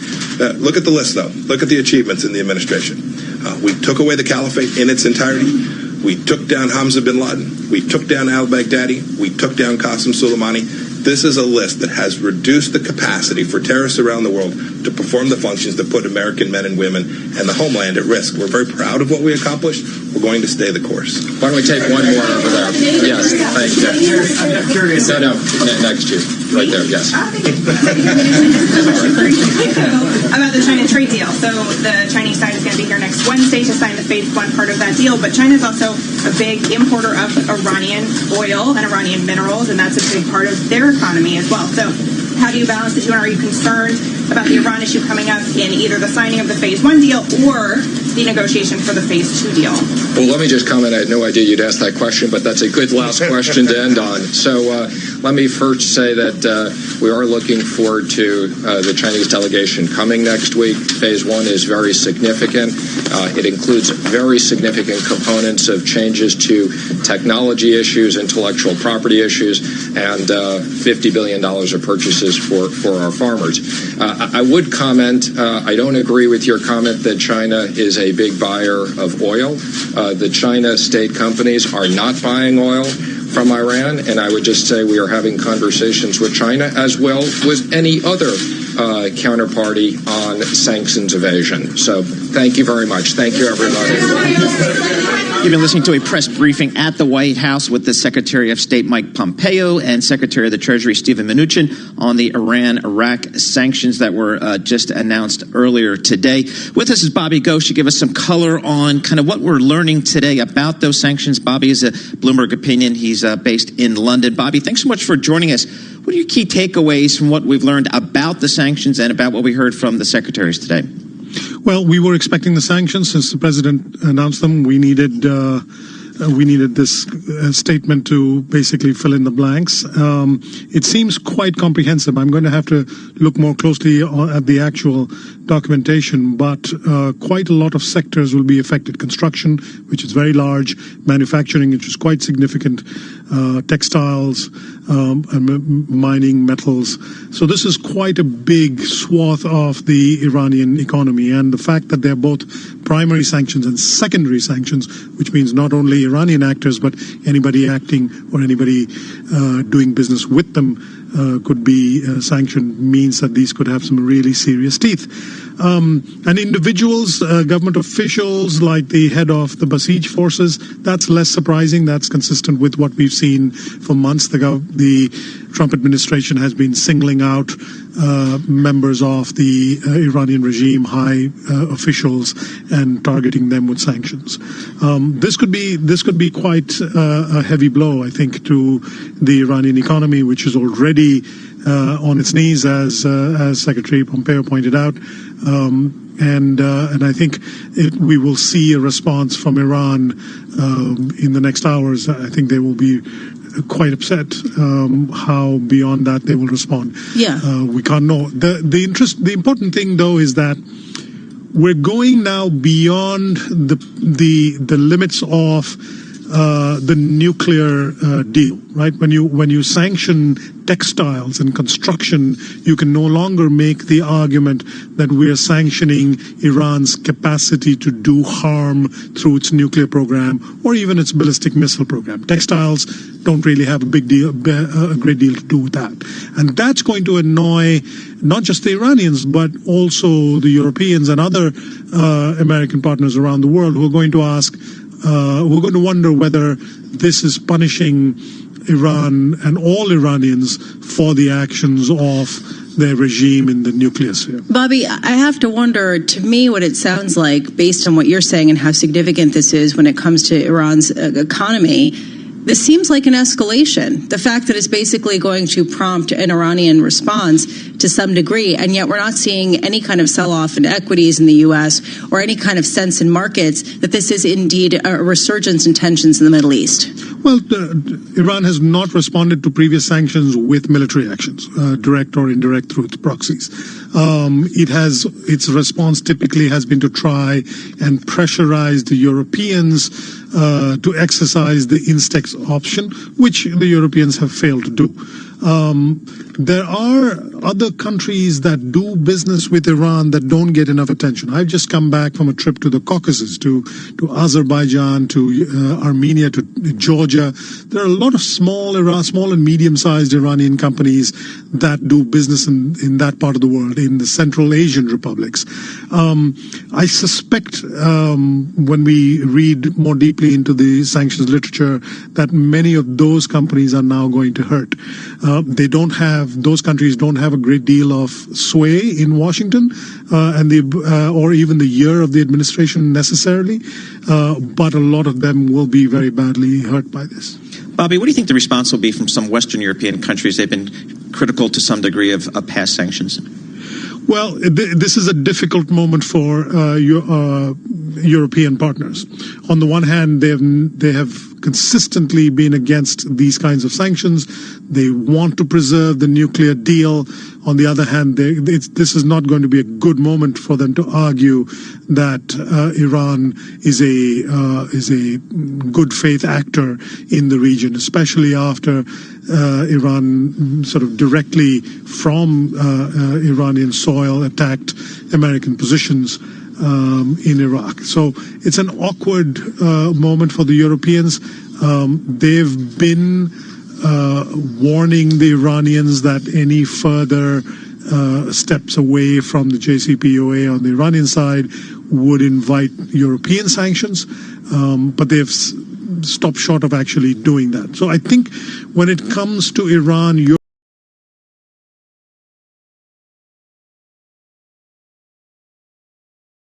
is pretty much at the end of the rope here. The Europeans pretty soon now are going to have to act, and that's another factor that will be worked into Iranian calculations. If Iran responds to these sanctions with any kind of military action, then basically it loses what little support it has with the Europeans. Bobby Ghosh, thank you so much for providing the perspective. Bobby Ghosh, Bloomberg Opinion Editor, joining us from London, talking about the potential implications of these sanctions that actually do hit a pretty significant swath of the Iranian economy. Right now, let's head down to our 99.1 studios in Washington, D.C. Nathan Hager there with world and national headlines. Nathan. As you've heard just moments ago here on Bloomberg Radio, the Trump administration is imposing new sanctions on Iran following the missile attacks on U.S. bases in Iraq this week. Treasury Secretary Steven Mnuchin joined Secretary of State Mike Pompeo at the White House to announce this executive order targeting 17 steel entities and 8 senior officials. As a result of these actions, we will cut off billions of dollars of support to the Iranian regime,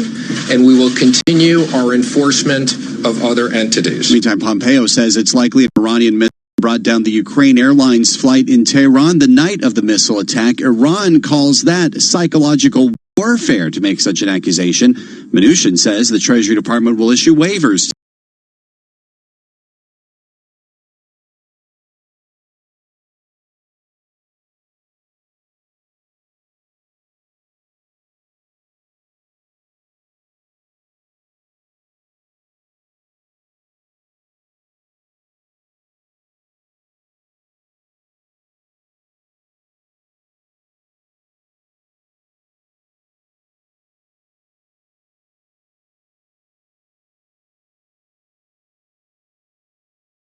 the sanctions to aid the crash investigation. The U.S. is rejecting a request from Iraq's prime minister to begin talks on withdrawing U.S. forces from that country.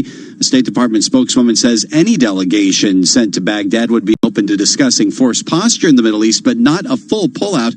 Last week's drone strike in Baghdad that killed Iranian General Qasem Soleimani outraged Shiite lawmakers in Iraq, many of whom have close ties to Iran. House Speaker Nancy Pelosi says she has no plans to hold a vote today on naming House impeachment managers. That's a move that would trigger the transfer of articles of impeachment to the Senate to begin a trial.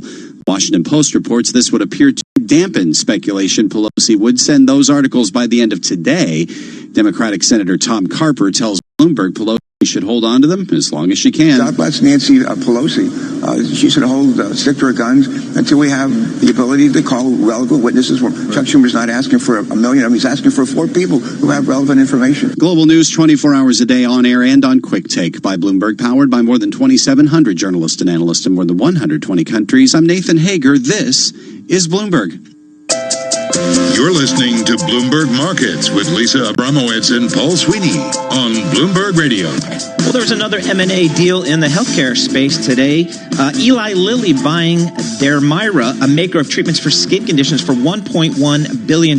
Shares of Dermira are up 5.8% today. Stock is up 160% over the trailing 12 months. To help us walk through the deal, we welcome Patrick Johnson, Senior Vice President and President of Lilly Biomedicines. It's based in Indianapolis. Patrick, thanks so much for joining us. A pretty interesting deal for Lilly. Tell us about why you're buying Dermira. Well, thank you very much and good morning. Yes, this is truly an interesting day for both Lilly, Dermira, and for patients suffering from atopic dermatitis. First and foremost, we believe this is a very good fit with the commitment that we have to immunology and particularly dermatology. As you know, Dermira is a biopharmaceutical company that is dedicated to finding medicines to chronic skin conditions. And based upon the phase 2 data of lebrikizumab, we really believe that this is potentially a best-in-class medicine for treatment of atopic dermatitis. I have to wonder how much this also emphasizes the role of aesthetic treatments and sort of how popular they have been and how much of a drivers they've been in profitability for the pharmaceutical industry, while other sort of drugs have moved generics and sort of requirements and been more regulated and less profitable. How much does that play in? Well, I think first and most importantly, this is an area of huge unmet medical need still. If we look upon the field of atopic dermatitis, it's currently estimated that 18 million Americans are suffering from atopic dermatitis. Out of those, 10 million are suffering from moderate to severe atopic dermatitis. And many people say that this field, there has been not any significant development, and we are today with atopic dermatitis where we were in the field of psoriasis 15 years ago. So I think my response would be, we as a research and development-based company with more than 150 years of independence, whenever we do what's right for people, we will also do right for business. So, Patrick, I know that Sanofi also has a product in the market, Dupixent, I think is the name of that. Is this a head-on competitor to that? Well, we are really excited with the phase 2 data from lebrikizumab, and what we saw was a very good efficacy on skin, but not only efficacy on skin. Most importantly, we saw an opportunity to differentiate positively also on itching. And itching is, for those that are suffering from atopic dermatitis, a very bothersome symptom. It has a significant impact on sleep and a significant impact on quality of life. So therefore, we believe that we might have a medicine here that can bring a lot of hope to those that are not fully getting their needs met with the current available treatments. But overall, I think in this very important field, it's important to have many different medicines available, and for the healthcare providers and for the patients to have several opportunities. Patrick, to your point about several medications available, certainly for the patients, it's helpful to figure out what works best for them. For the pharmaceutical companies themselves, it's helpful to rely on a number of different drugs in order to diversify income streams. Are you hoping to develop more drugs through R&D? Are you looking toward more acquisitions? What's the game plan going forward? Well, we have made it very clear that we believe in organic development and research and development based out of our own laboratories, but we will also augment those efforts whenever we see any opportunities in those core disease areas where we have made a commitment. And Dermira was such a perfect fit because they share the commitment to immunology and particularly chronic skin conditions as we do. So we will always look for opportunities to augment our internal R&D efforts with external business development. Patrick, I see the stock price above your offer price of $18.75. The stock's trading at $19.40. Do you expect a counterbid? we strongly believe that we have been providing both a full and a fair value of Dermira, and we have thoroughly assessed this. And I think it's important to go back and also look at the 60 days volume weighted average stock price, and you can see that there is a premium of close to 90% versus that price. So again, we really believe that this represents the full and the fair value of Dermira. Just looking forward to 2020, a lot of people talk about the biopharmaceutical industry as being very much in focus as we head into the 2020 elections. How are you sort of prepared to handle that? What kinds of questions have you gotten from investors? Well, I think we have made it very clear that we are focusing on unmet medical needs, and we made the commitment to bring 20 new innovative medicines to people across the globe starting in 2014. We are more than halfway through. And I think as long as we're making that bet on innovation in areas of unmet medical needs, the investors have been reacting very positively. But most importantly, it brings a lot of hope and value to the patients we serve. Hey, Patrick, thanks so much for joining us. I know it's a busy day for you, given your acquisition today of Delmira for $1.1 billion. Patrick Johnson, Senior Vice President and President of Lilly Biomedicines for the Eli Lilly company based in Indianapolis. Interesting deal. Right now, let's head down to Greg Jarrett, Bloomberg News, for a Bloomberg Business Flash. Greg. Thank you, Paul. Still, stocks are inching into the green. Treasuries are up, too. This all after the latest job report confirmed the world's largest economy is still on solid footing. The dollar's down versus major peers. We check those numbers every 15 minutes throughout the trading day on Bloomberg Radio. The S&P 500 is up 0.2%, up 5. Dow is little change, but down 4. Nasdaq's up 0.3%, up 25. The 10-year is up 8/30 seconds with a yield of 1.82%. West Texas Intermediate crude's down 1% at 59.29 a barrel, with COMEX gold up 0.4% at 15.60.70 an ounce. The dollar yen is little change. The euro's $1.11.17 and the British pound $1.30.59. Six Flags Entertainment fell as much as 19% today. Stock's worst loss ever after warning that troubles with its planned China theme parks will hurt revenue and could lead to all of those projects being canceled. That's a Bloomberg Business Flash. I'm Greg Jarrett. Now on Bloomberg Markets, Munis in Focus with Joe Mysak. Focus on Munis brought to you by Build America Mutual. BAM Green Star bonds finance projects that protect and restore the environment with more renewable energy and efficient transportation in buildings. Visit buildamerica.com/greenstar. BAM, Building America. And I want to turn our focus to one of the biggest municipal bond issuers, or at least what used to be one of the biggest municipal bond issuers, and that's Puerto Rico.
Which defaulted on more than $70 billion of debt.